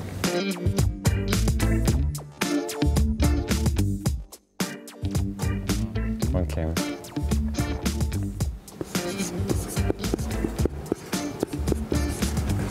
Three, two, one, go. Probably. Oh, I was like, okay, I was next to it. Okay, we both suck. Actually, it might be echo, but okay. 80%. You answered Mira because you always play Mira and they always ban it to you. That's why you're just frustrated because. Yeah.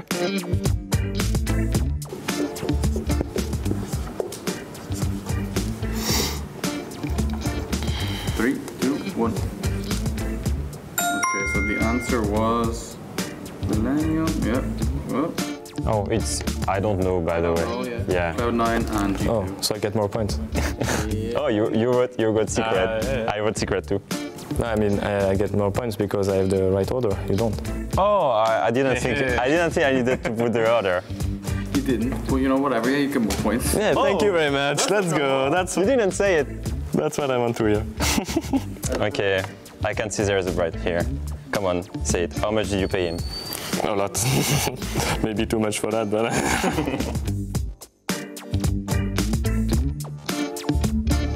Oh yeah.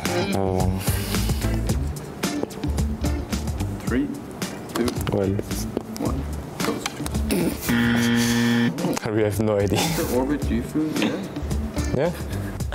It's like 2 and 18. I think I'm right? Yeah, you're right, but not in the same. Yeah, okay. I think I'm right. So I'm right about the orbit, right? Yes. Can you stop with doing orders? It's not asking the question. Well, it looks better. Yeah, but I mean, I think I'm right. Sure. Okay, so I need points then, because he told only 3 teams and I told 4. You definitely told 4 teams. Excuse me, what?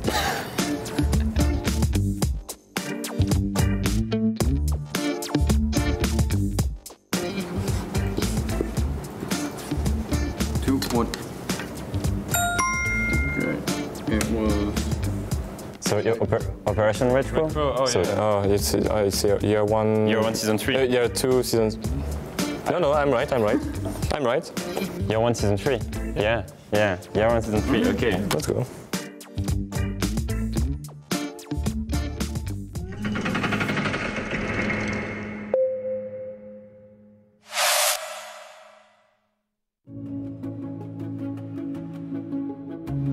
My name is Parker Mackay. A lot of people probably know me better as Intero. I am a Rainbow Six Siege caster. feeling of honor and of privilege to be one of these people celebrated at the Invitational. It's surreal. The first one will remain one of the most iconic events that I've ever been to in my life. It feels like a family reunion. People fly in from all over the world, and it's a big weekend of recognition for people who put their lives into making this game and this community as great as it is.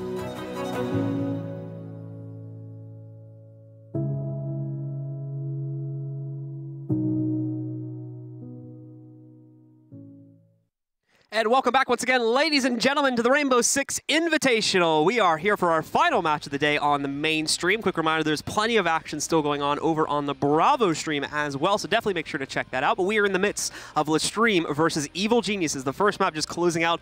Evil Geniuses making a barnstorming comeback, starting out down 2-6 at the beginning of the second half, running it all the way to overtime, and then winning 2 out of 3 of the rounds to close out. We now head to Oregon, the second map pick, and I believe LeStream's own pick to see if EG can shut this down 2-0, or if LeStream will be able to battle it back and set us to a third and final map.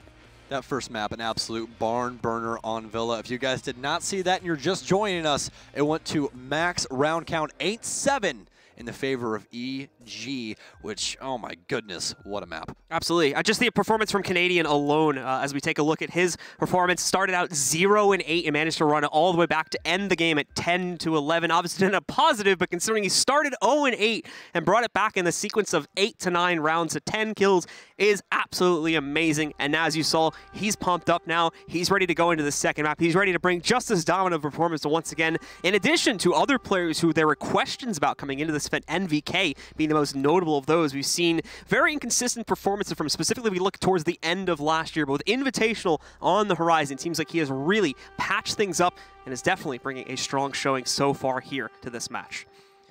Yeah, and one thing to note on so far is just the war that's being raged between Uno and Canadian. It seems like they cannot find anybody else on the map. It's just a consistent 1v1 between them, and whoever comes out on top is trying to definitely win that round. It seems like that's had a lot of influence on most of these rounds, on who frags out the most.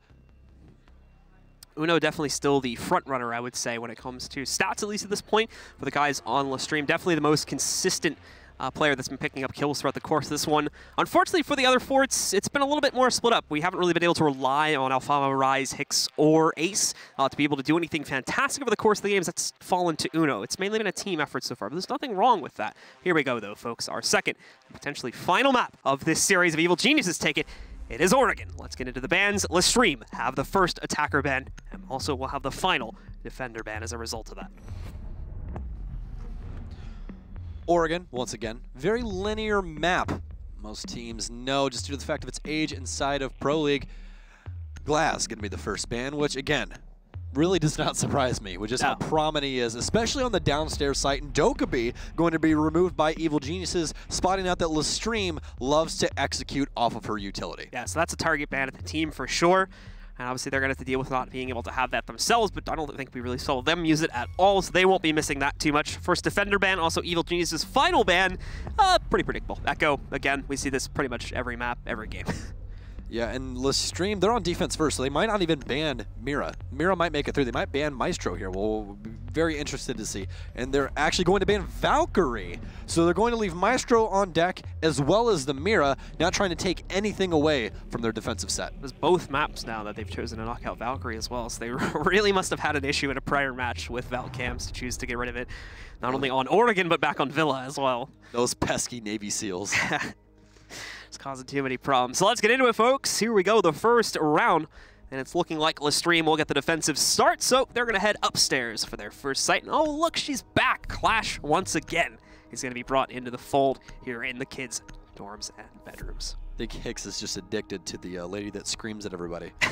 She really does. She really does. But he is going to switch off over to Ella. Ella has not seen too much play so far at Invite, so far this year at least. Last year, very prominent. So far this year, not very, especially because of the recoil that she currently has, which is kind of a hot mess, but the gun's rate of fire is so high that her gun is definitely still usable. That Scorpion will absolutely melt you in close range. Yep, absolutely. It does have a pretty harsh fall off, I've noticed, though, depending on how good you are with it, so it very much is limited to kind of a medium range. If you end up taking a very long duel with someone, you're probably going to lose that, unfortunately. But on this site specifically, as long as we catch her playing in the site or in any of these smaller hallways on this half of the map here on the left side, she's probably going to find herself in an advantageous position in that duel. 10 seconds. Yes, more than likely. And the main thing that EG are going to want to focus on right here is this roam game. They're going to want to be paying attention to the Pulse as well as Uno on the Jaeger. And the main crux of that is the fact that if they allow them to live, they will be able to come up later in this round, just simply due to the fact of how Oregon works out. You really can't ignore roamers on Oregon, because if you do, they will come back to bite you, especially in the likes of Pulse. So we are going to continue to see EG, or excuse me, LeStream make their push to the inside. We'll see where they choose to move in towards first. Obviously, we've got a couple doors that have been popped open already. NBK is alone for those part of here. He's already lost 25 HP. I don't know if that was due to a quick spawn peek from someone that failed, or if he lost it through other means. But regardless, he's lost it. And meanwhile, the rest of his team is going to be heading over here, more so towards the front door and side entrances. Looks like Geo is going to try to head in towards the bedroom first. Maybe gives them access towards walk-in, but needs to drone it. And actually, yeah, walk-in's been left open. Interesting. Very interesting indeed. They only have 2 Nitro cells. Alfama has 1, as well as Rise on the Pulse.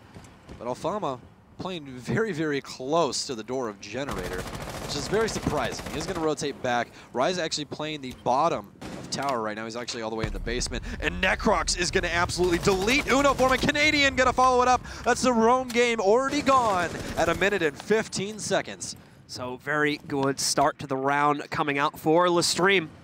Or excuse me, for Evil Geniuses, as they are able to take an advantage for themselves at the beginning here.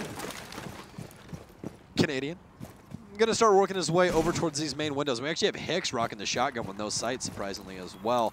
But they've already cleared out the roam game. It's now time to focus on site. You guys will see them start to work that out, basically maintaining where they want to take from. They know that they want them to take from inside of the closet inside of Master. So they might try and play this out a little bit differently, focus on double window, hold the bottom of white stairs, and then repel on the outside of kids' dorms. Geo still looking for that quick route to the inside after EG got themselves off to a good start on this round. He's going to go for the big window now, maybe try, oh, never mind. Flip himself over. Still going to pop open the big window. I'm actually surprised that hasn't been popped already. Don't really see a whole lot of play towards that, but it will not be the case this time.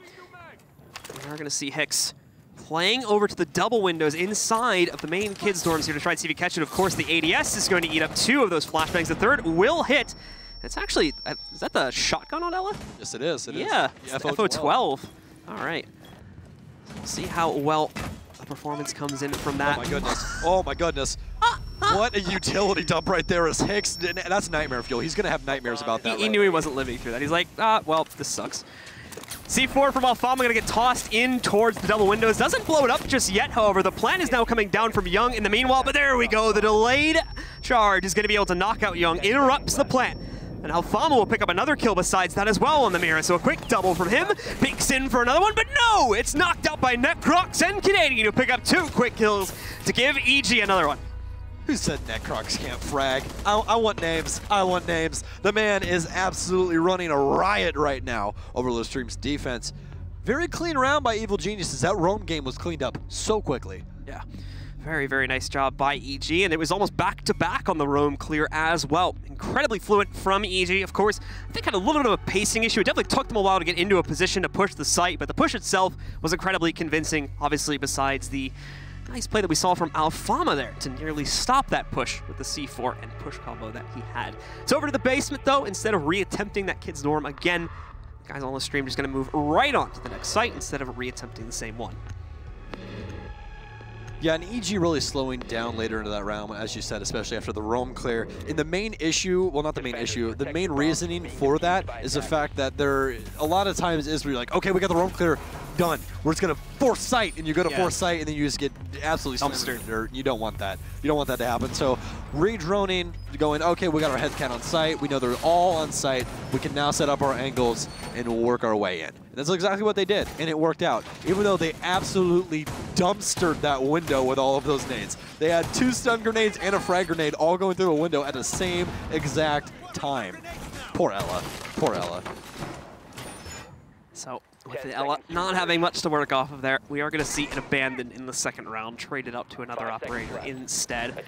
We do still have quite a varied amount there coming in for LeStream too, but a lot of outside site presence for sure. Hicks popping up the window, a little bit risky there. Expect him to be out this early on in the round. He'll slowly start to move his way back to the sites as he gets more and more goo mines onto the ground. Uno and Ace though, should expect them to sit out in the open and beat those quintessential roamers. There's only 2 operators that I do not condone spawn killing with. It's Smoke and it's Lesion. Lesion is completely time-based. And if you notice, he actually still had his 2 goo mines on while he was spawn killing. So if he would have died, Lesion was absolutely useless. He did nothing. Really just, so, yeah, very, very creative with him. But it seems like they are going to do a T3 take here, which is, you know, traditional. There's only 2 ways to take Oregon, respectively. You either start at Red Tower, which is Big Tower, or Small Tower, which is White Tower. Just depends on what you call it. Well, we do see the Capital going for a big spray down the hallway at the start. Oh my God, again! This time from NVK. We saw it from Canadian earlier, but NVK with a pre-fire through the plywood knocks out the smoke as well. No longer can they delay a push down this stairwell. EG is giving me heart palpitations right now, man. These plays have been so insane so far with these wall bangs. And that one was completely random. Just no everybody just shot the stairs and just died. Just a wild pre-fire. Yeah, you hate to see it if you're a LeStream fan, but that was a crazy kill. Definitely going to set the tone for them on this take, and that is the smoke off the board. Again, of all the operators you don't want to die early, it is Lesion and it is Smoke. That is just 2 ops that cannot die early for your squad. Well, the good news is Lesion is alive and well, at least, meaning there should be, I would guess, like 5 or 6 goo mines that should be on the ground or inside of his inventory at this point.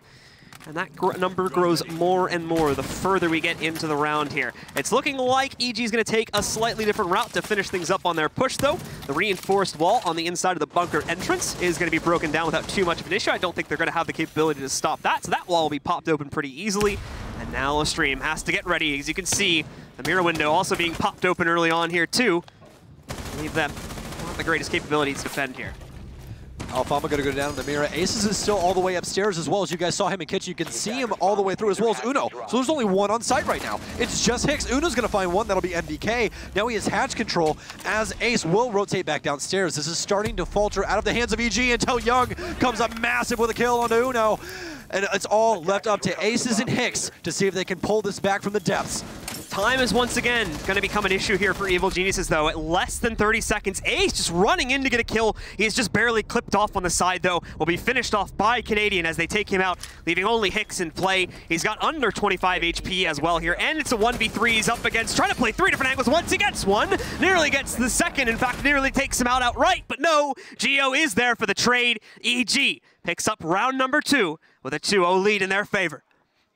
These guys are actually trying to give me a heart attack. That round specifically, I had no idea which way that was going to go. It's like, oh, EG's going to win this out pretty easily. They got their initial picks. They take out Alfama off the Miras, and you should be able to just walk into sight. Not the case. Uno shows up, gets a couple of frags, really starts to push EG to the limit, but they do end up coming out on top. 2-0 right now, looking pretty prominent on the offense. But instead of moving on or even back to the kids' dorms, it's looking like LeStream is going to stick themselves into this site until they can win it, or at the very minimum, if they fail again here, they will more than likely switch back into the basement to make one last attempt at it. They did come much closer that time than we saw in the kids' dorms. Things are getting pretty sweaty. They got to do some laundry. That's what it is. I'll give you 10 points for that one. That's 10 points? I don't know how the point system works. I'll give you 10 points. Oh, awesome. Awesome. Buy me cookies later? I'd appreciate that. Smallest reward you can get with the points is like 1,000, by the way, so it's going to take you a bit, but... Ah, well.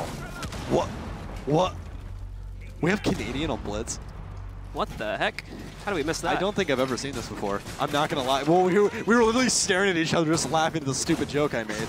But Canadian on Blitz. Okay. The Canadian is playing the German operator, so... all right, we're going to roll with it. I mean, that's... Wow, I'm excited. I'm very excited to see how this goes. Blitz mains out there? Yeah, I mean, I guess everyone loves to compare my eye color to Blitz's eye color, so I guess we're the same person, right? That's how that works. So, Literally every time I rewatch a VOD, it's just, oh, it's Blitz's eyes. It's just, yeah, that's how, you know. All right, well, here we go. He's on the field for the first time, I believe, of this tournament, unless we missed him in another game. But Blitz is out. He's been let loose. He's been let out of the cage. Let's see the damage he can do. Oh, that flash shield, not the funnest thing you want to run into as a roamer. And since they don't really have anything else besides the drone game to really help out Canadian, you will see that being helped out by Necrox on that drone. Always got to respect your droners, ladies and gentlemen. They do a very important job, as Hicks is going to be the main issue for Canadian on this round at least, just because he is playing that infamous op against Shields Legion. A little bit of spam coming in down below. Unsure if that was from him or a teammate, but Uno. Oh, he tried to walk into sight. Oh, it was so close. It's not gonna work. Ace counters it out, and I think much like every Blitz play I've seen so far in the pro in the pro games that I've casted, the Blitz play unfortunately does not find anywhere close to the effectiveness that people were hoping for. And I mean, the main thing there is that you're rocking a shield, so you are extremely loud. Yeah. Extremely loud. So I'm honestly surprised he got that far into sight, completely honest. But I mean, nothing really comes to fruition of it, and I guess that's why Canadian really never plays Blitz. And again, guys, if you are newer to Siege, the shields, when they run, sound is obviously a massive part of this game, and the shields make very distinctive noises when you run, so much so that, in fact, if you hear a specific type of shield, you can more than likely tell who that is just off the sound. So when people hear the noise of him running down a hallway, they know exactly who that is, and they have to adjust their plans very quickly. Take the chugga-chugga of a train and just put it into metal clanks. It's a very actually accurate way to describe that. Thank you, Very I appreciate that. But besides, did you know I cast? yeah. Besides the loss of Canadian, not much else has gone on in this round here. EG was mainly focused on droning up until this point, and obviously with the outright elimination of Canadian, it kind of, I guess, really derailed their plans because they haven't done much besides that. Yeah, that was completely accidental, by the way. That was great, though. That was fantastic. Good train. We're just doing these by accident now, I swear. We need a train whistle up here. Someone, production, please. Thank you. Anyways, EG, yeah, completely off the rails right now. It really seemed like they just put all their chips down on Canadian doing something upstairs. And actually, I'm not going to lie to you. After that Canadian play, I assumed that everything was happening upstairs. I assumed that's where the site was, but no. It's laundry. Yep. So, but as you guys saw, Ace is showing his face, and he's going to pick up 2, and that's going to set the tone repeatedly for them. And wow, what was that? I just lost my words. Ace is 3K. That's all I really got to know.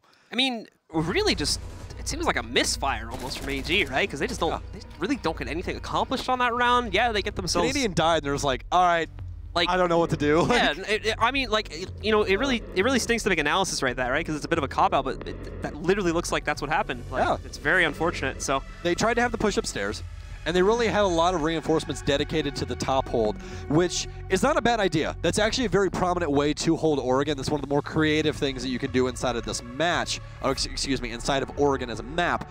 And it really worked out for them in their favor. The main issue right there is once Canadian died, they had no other way of handling the roam game. They really didn't want to try and drone in anybody else because everything else is really utility-based, as you can see them bringing right now. It's the exact same lineup, all except the Blitz has been six-picked into the Ash. Words are hard. Gonna snap back to reality here and put Canadian onto the Ash this time, where obviously he's had a much better track record in this map so far. Hopefully they will find greater success on top of that. But with LeStream picking up their first round there in the basement, they will cycle back over to the kids' dorms now to try make a second attempt at this, and hopefully a much more successful one as well to tie things up at 2-2. They're able to hold this. You remember though, this is when EG really just came bursting into the site and took great control, especially with the utility thrown at Uno into the corner, really just knocking him out before he had much of a chance to do anything. It might have actually been Hicks. Whoever was on the Ella in that round, and kind of deleted without much of a chance to respond. Following that up, we saw the rest of EG push in confidently as well.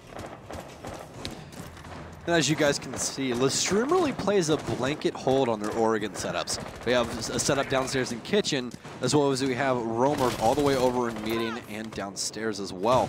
So, very prominent hold by them. They're trying to delay as much time as possible on all angles. And that is one difficult thing to get past as an attacker. Because once your drones are gone, you really don't have any other utility for information unless you're playing that Dokkaebi, which is banned.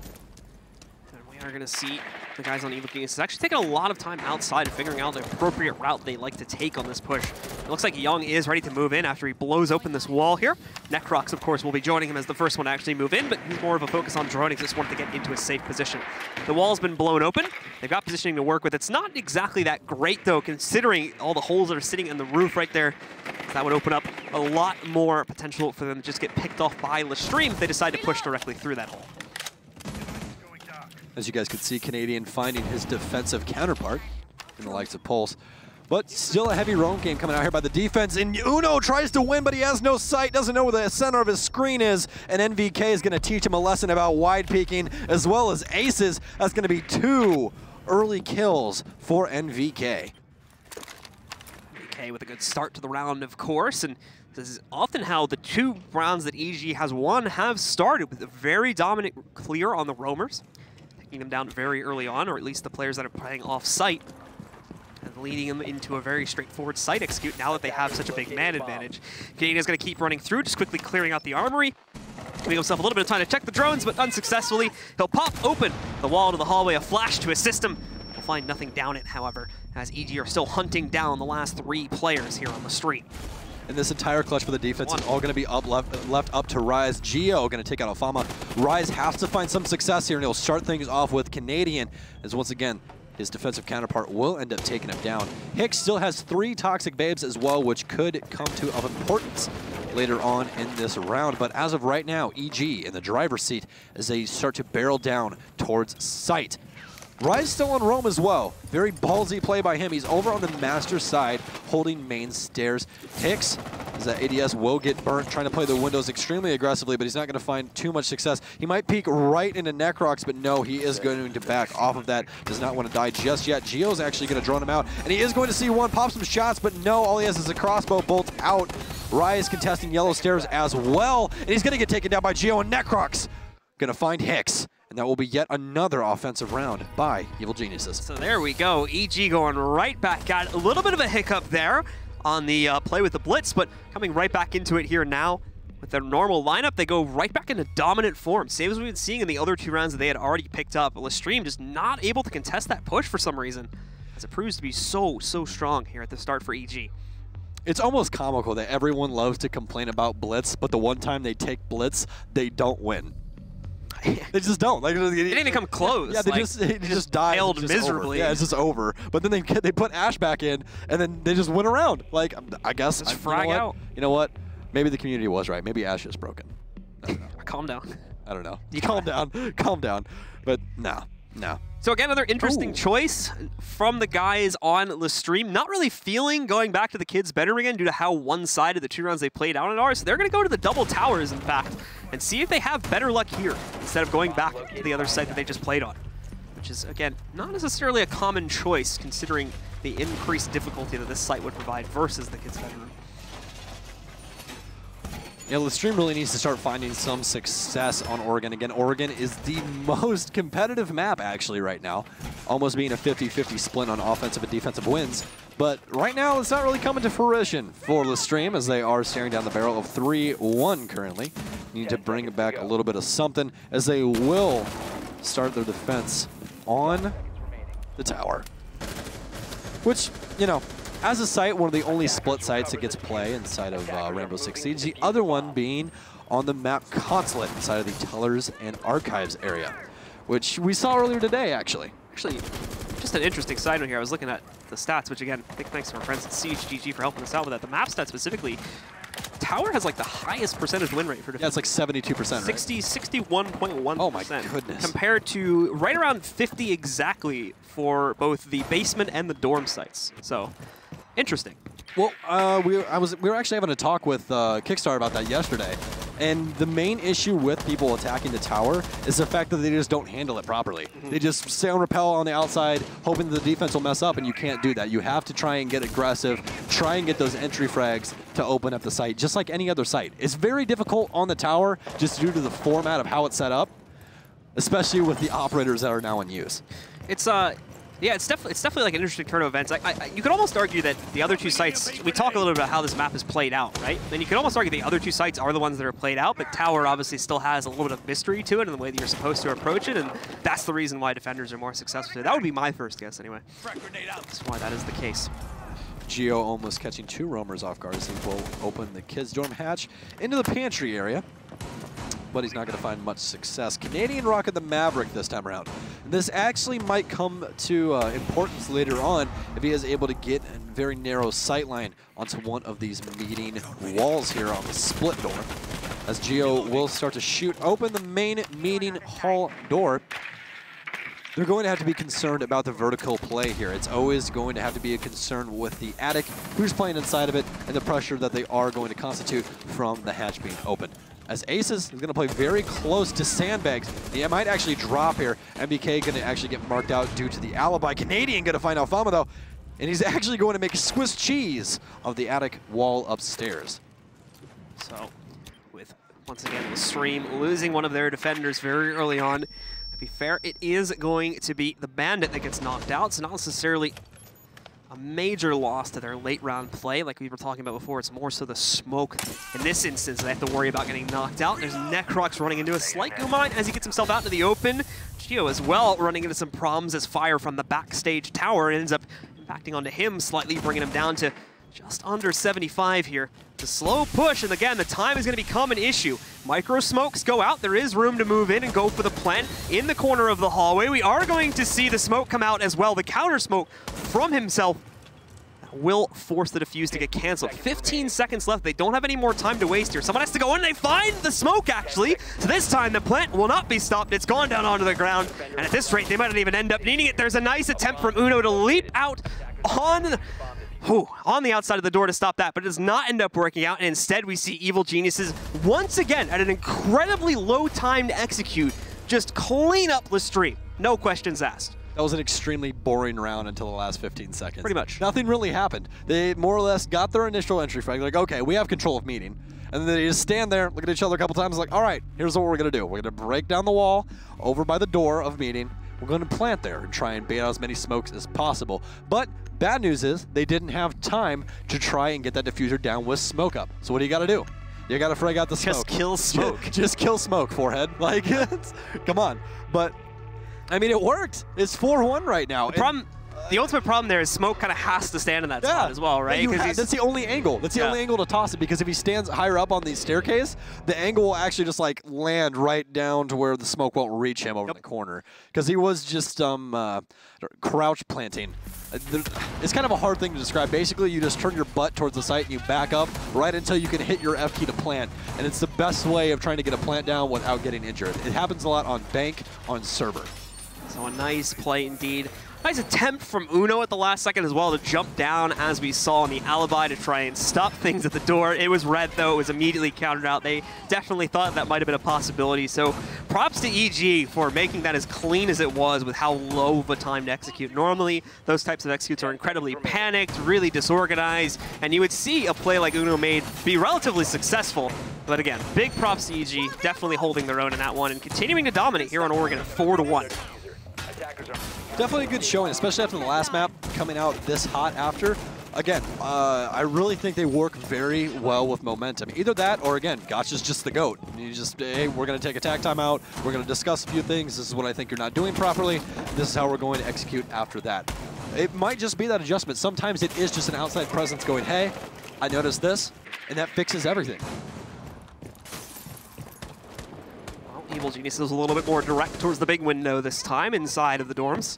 He tries to lurk his way, and he knows he's been popped open slightly, hunting for heads at the moment, but not finding any fish to pull out of the water. So he will fall back and wait a little bit longer. I was going to point out that was very creative right there. That was good. Thank you. That was very good. Appreciate that. You know what else is creative? Alfama getting a kill onto Geo, because that's going to open up everything for them. No more soft destruction from underneath. Will not have to worry about it. They do have Canadian still in the Ash, and he has his sights set onto Kitchen, as well as the Kitchen hallway, and he's going to lose that Aces. And really be opening things up for the defense for the first time in quite a while. in the lead on operator count. Really the first time at all, besides maybe the round with Blitz inside of it, that we see LeStream get off to this heavy of an advantage in the early round. So this is definitely a good start for them. Nice solid kitchen hold is coming out for these guys too to try and prevent AG from just taking them all out from down below. And VK in the meanwhile is hunting for what he can off the drone. Not really finding anything major just yet. As you saw, Goo Mine, not really a big thing to be able to take out there, but at the very least it's something less they have to deal with. Young is now going to go hunting by the big window. Again, not really a whole lot peeking into it at this point. Not really anyone on LeStream wanting to take that risk. So it's unlikely that he gets himself a duel here. He will have to jump to the inside if he wants to pressure for that, but that alone is incredibly dangerous for any attacker. So again, he's not feeling that either, and he'll head to the inside of the first floor. Yeah, the key things for both teams right here is, number one, LeStream is going to want to maintain that constant pressure with their roam game. It's been so good so far this round. If they're able to contain that and really push the limits of this offense, they will find success. Oh my goodness, Young just dodges back outside before getting shot. But if you're that EG fan looking for them to get the victory on this round, you're going to want to see NVK try and frag out, but no, Raya's going to go big with 2, wins 2 gunfights back-to-back, and Uno going to seal the deal for the second round. The SMG-11 showing up once again there with a double kill at a pretty long-range marksmanship there, too, to be able to pick up that one. We've been seeing it specifically in the match that we casted earlier over on the B stream when Empire played Immortals. We were seeing so many SMG-11 kills for some reason. At distance. That's yeah, the thing. yeah. Like, it isn't like it's up close. You're like, okay, just more or less. People are like center mass. sniping people with an SMG-11. Pocket sniper back? Yeah, I don't know. Some people figured something out, that's for sure. Did you know, actually, the SMG-11 used to have an ACOG on it? No, did it really? Yeah. On who? On anybody that Everybody had that had it? Yes. Oh my God. Yeah, it used to be literally called the pocket sniper, had an ACOG and just put extended barrel on it, and had 0 recoil. So you'd have smoke from like big tower just peek you and slam you from junkyard. It's crazy. I think it's back. Yeah. Let's see. It just doesn't have the ACOG on it anymore. Yeah, everyone's just putting a magnifying glass over their hollow sights. That's what they're doing. Just hold it up. Well, guys, the first half has concluded. Evil Geniuses take a definitive lead at 4-2 coming off their attacking side, with LeStream finally piecing themselves together for the first real round that they won on their own merits on the final round there at round 6. For round 7, of course, now we switch sides. EG's on the defense. They're going to go right into the kids' dorms. And LeStream is on the attack for the first time here in Oregon. And actually, not something we see too often. Mira getting played upstairs, and Amira going down on the master side of things. I have seen this done a couple of times. Basically, what this is there to do is to contest master so that it's much harder to try and get the closet open and get inside of generator. So, very smart play. Don't see it too often, which definitely could be a surprise for LeStream. And LeStream gonna bring out the man, the myth, the legend, the Panzer Snitch of Blitz. Canadian got to do it, now I get to do it. It's my turn on the Blitz. It's my turn. Been promoted to Blitz? That a thing? Yeah, I don't know. I thought it was Doc, but it's Blitz now, apparently. Well, I guess we're going to have to confirm that with Easily. He's the man that hands out those medals, that's what I heard. So let's see if Rise could have a little bit better of an impact compared to what we saw from Canadian earlier, who is now on the Bandit, of course. The rest of the Evil Genius is on the defense here as well. It's a very slow start. LeStream definitely not going for any early kills. They're not trying to literally blitz with the Blitz. They're still trying to use it as more utility than speed at this point. Actually, a funny thing while we are, oh my goodness, Ace is actually going to find MVK, and that's going to be the Jaeger off of the board. Actually, Blitz is going to get lit up a little bit in the hand as Canadian is going to repeatedly get aggressive on these main stairs. Now, the main crux of this is going to be Armory take. If they are able to take Armory, this is going to shut down this entire Mira setup, and that's really what they're trying to focus on right now. They've actually knocked holes in all of the closet inside of Master. Just trying to see if they can find any aggressive play. They are going to see him rotate up. Uno not going to find much success just due to the fact that actually Canadian's gonna go huge! What was that, Canadian? Oh my goodness, he rotates inside of Armory. I didn't think it was a very smart idea. He's gonna prove me wrong, and he's gonna find another! But Alfama's gonna put him down. Young gonna find that one, and this is completely switched around just off of the likes of Canadian. What a play by the man in blue. Now it's up to just Young and Necrox to shut this down. Only Aces to deal with. Only real problem, though, Ace has unlimited time, at least in the sense of it being a 1v2 to play with here at just over a minute remaining. It was an attempt at a much faster strategy from LeStream, and unfortunately, it's all shut down primarily by Canadian with those kills going, oh, that's awkward. Primarily with those kills going into his favor. Quick little second use of the sledge will bring him back in, but They know where he is now. They know the route he was trying to take, at least at the start. Reminder that, of course, the walk-in has been left open, so we can also choose this as a route. Breaks it open with the sledge. He's trying to make for a clean run. He's trying to at least keep LeStream guessing, so maybe he's able to at least isolate a 1v1 if someone by chance ends up looking the wrong way. But you can see EG are not even moving out. He does get the position on the smoke, but can't follow it up with the kill. Necrox doing a little jig as well in the process. We will see EG shut it down. 2 more rounds away, now at 5, from being able to shut this map down and win the series 2-0. Well, there is one thing that I'm sure all of your guys as parents love to say, I know mine love to say, is patience is a virtue.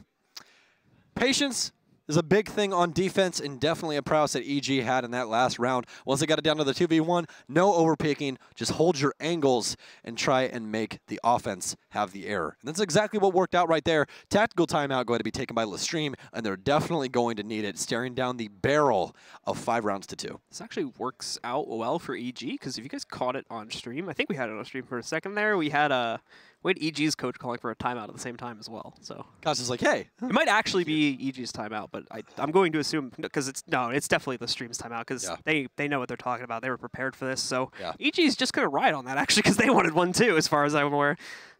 Oh, man. I mean, this is coming down to the wire here, really, for LeStream. Anything past this is just no man's land. You don't want that to happen. You don't want to be back against the wall trying to fight your way back on Oregon again, because it is very, very easy for one man to change up an entire round, as you just saw right there with Canadian. Well, with the constant success here so far by the guys on EG, they're actually going to go right over to the stage this time around. Oh.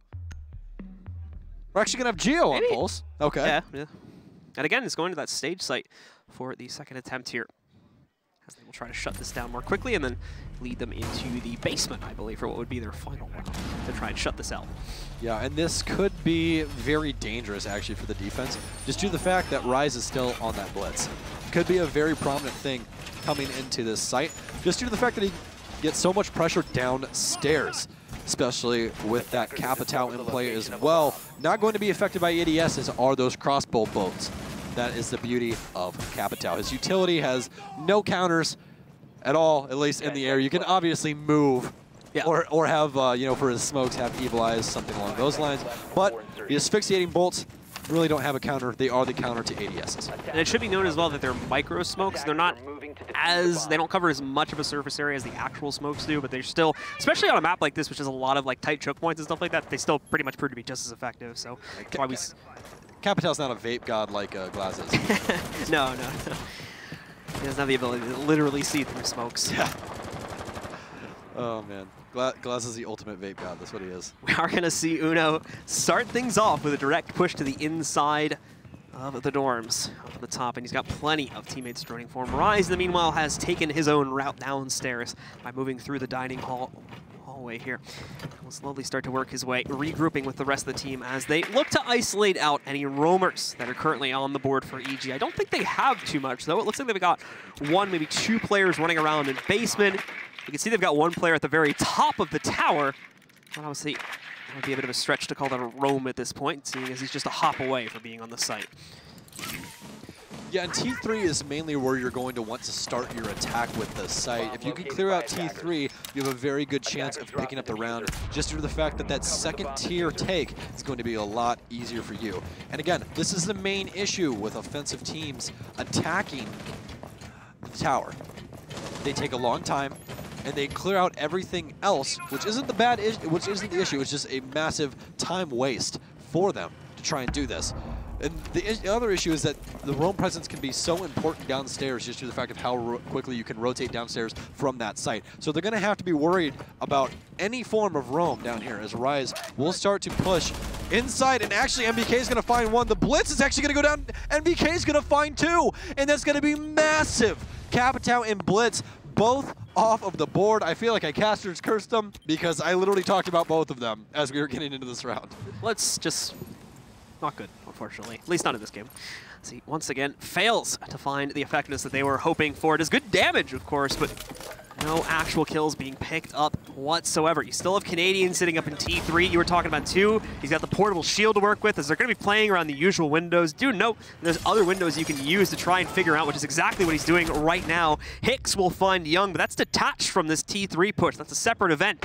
As the guys on LeStream are struggling for time with only 35 seconds left. You can see Aces trying to isolate out the players that are downstairs. Geo is still lurking here. Ace seemed to have his number being moved away at the wrong time. Meanwhile, NBK is able to knock out Hicks somewhere near the rappel, taking him down. Aces at least picks up a trade to bring it into a 3v2, but again, time is becoming a major problem here now for LeStream. Only 2 players left, both of them 50 HP or less. Aces picks up one of them though, evens it out into a 2v2, and the 2 remaining players in EG are not very much better off. Canadian and Uno will trade blows. Uno taking the hit from Canadian, nearly finding the last kill, have to reposition. That is bangable right now, so we will have to be careful. Runs it to the timer, however, and wins it on that, as EG pick up yet another round, 1 more away now from the 2-0 victory. And you guys can see the hype in the team. At least if you guys, there it is. Okay, all right. Well, can't repeat that one, but you know. Anyways, 6-2 right now for EG is Canadian yet again coming alive. Clutching up, very heads-up play by him, and actually, key factor there for that T3 hold, guys. If you didn't see it, the deployable shield that Blue was talking about is actually at a very, very specific spot upstairs, due to the fact that actually you cannot get an angle on him from the opposite window at all. You cannot get a single angle on that deployable shield or Canadian playing behind that shield. So you set up all 3 ADSs, you play behind the shield, and it is extremely difficult to to dig you out of T3.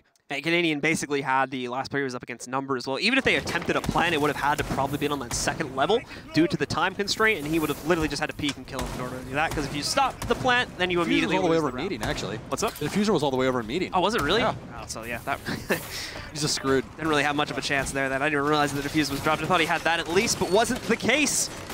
And so we go into what could be the very final round of this matchup, ladies and gentlemen. Evil Geniuses at 6-2, 1 more away from shutting this one out. LeStream, unfortunately, has not been able to keep themselves together on the defense or attack here. 10 seconds As remaining. EG has just started out almost every single round with just an amazing entry power at 2 to 3 kills they just seem to pick up every single time. They've been very prominent so far on both sides of the coin, at least. Offense and defensive, respectively. And it seems like they are actually going to try and adopt this more of a blanket hold on this downstairs site. Not as much as LeStream. LeStream was playing meeting and kitchen and had a very extended hold, as well as even the one time, I think it was round 3, I do believe, where they had the upstairs hold, where that was the initial round that they won from Blitz. That's one of the 2 rounds they've won, when Blitz just sprinted upstairs, Canadian, and gets immediately fragged out by Uno playing the Jaeger. And that was really the only one-sided round that LeStream was able to pick up. They had another somewhat decisive one at the end of EG's attacking half, where they finally stopped them from pushing into the kids' dorms. Yeah, they really haven't won any clutch rounds this time. They had a lot of clutches on Villa, but I guess they just can't find the same bean on Oregon. And this is their pick. Yeah. So it's very confusing as to why they seem so like detached from themselves. It's kind of hard to describe. There's a big desync going on, yeah. Yeah. I would definitely agree with that. It just seems like too many players are being found out too early, but to be fair, that's mainly because EG has been so effective on their roam clear that they've been able to deal with that. But even when it comes down to the site, right, it's just, there's so many rounds where EG has just wiped the floor with them, unfortunately. So the question is, what's going on with LeStream right now, even after the pause? Well, they're going to have to try and find the answer extremely quickly, because they're on offense. And if there's one thing about offense everyone loves to harp on, it's that it's a lot harder to do than defense. Just due to the fact that you actually have to have those timings as a team down to a science. And if you don't, you get punished for that. The refrags won't come out. Utility isn't used properly. Stuff along those lines. And as you guys can see right now, this desync is most definitely affecting the team. 1 minute and 20 seconds is all that is left. And they still haven't really had anything except a couple of angle holds. 0 damage done to the defense. Yeah, this could just be coming down to quite a few factors here. But the good news is they're making solid progress this time. They've already got the hatch open to the main entryway to play off of here. Just over 1 minute left on that as well. It's about getting them into the site at this point. Since EG is playing a lot of players, if you pay attention to it, off the site at the moment, the laundry side of the map is actually very easy for LeStream to push in its current form. There's really only 1, if not 2 players that are actively defending that over on EG's side. And they actually have Hicks down the staircase as well. He actually, well, actually we have the plant timer now. So we don't have, we know he's not planting, which is great. Thank you Ubisoft for that, I appreciate it. So no plant going down just yet. Ace is gonna get immediately refragged by Necrox. It's gonna make it a 4v4. 30 seconds left on the clock, and this is where Young on the smoke is going to be the biggest deal. As you hear that first Toxic Babe pop, things are about to go down, ladies and gentlemen. Canadian still all the way up inside of Attic, waiting to see if anyone's going to try and rotate to the back hatch. Nade going to go down, but it's not going to find much. Another Toxic Babe goes down. Hicks isn't going to get affected until he finally drops off. He's going to try and jump inside. No, he's going to plant on top of the Mira. Young's going to try and rotate and stop him. Will he find the success? And he will! That means the diffuser's down in front of the Mira, and it's a no-go for the boys of LeStream. EG all the way, ladies and gentlemen. 2-0. As the hype is real. The round wasn't even over yet. Canadian was already up. He just knew it. He stood up. Yeah. He's like, it's over. We got this. I don't even need to finish the round. I'm just going to move away from my keyboard They even now. type GG. There's like, well, LeStream's going to type GG. They're already up. They're like, it's fine. Oh, Young's got it. There you go.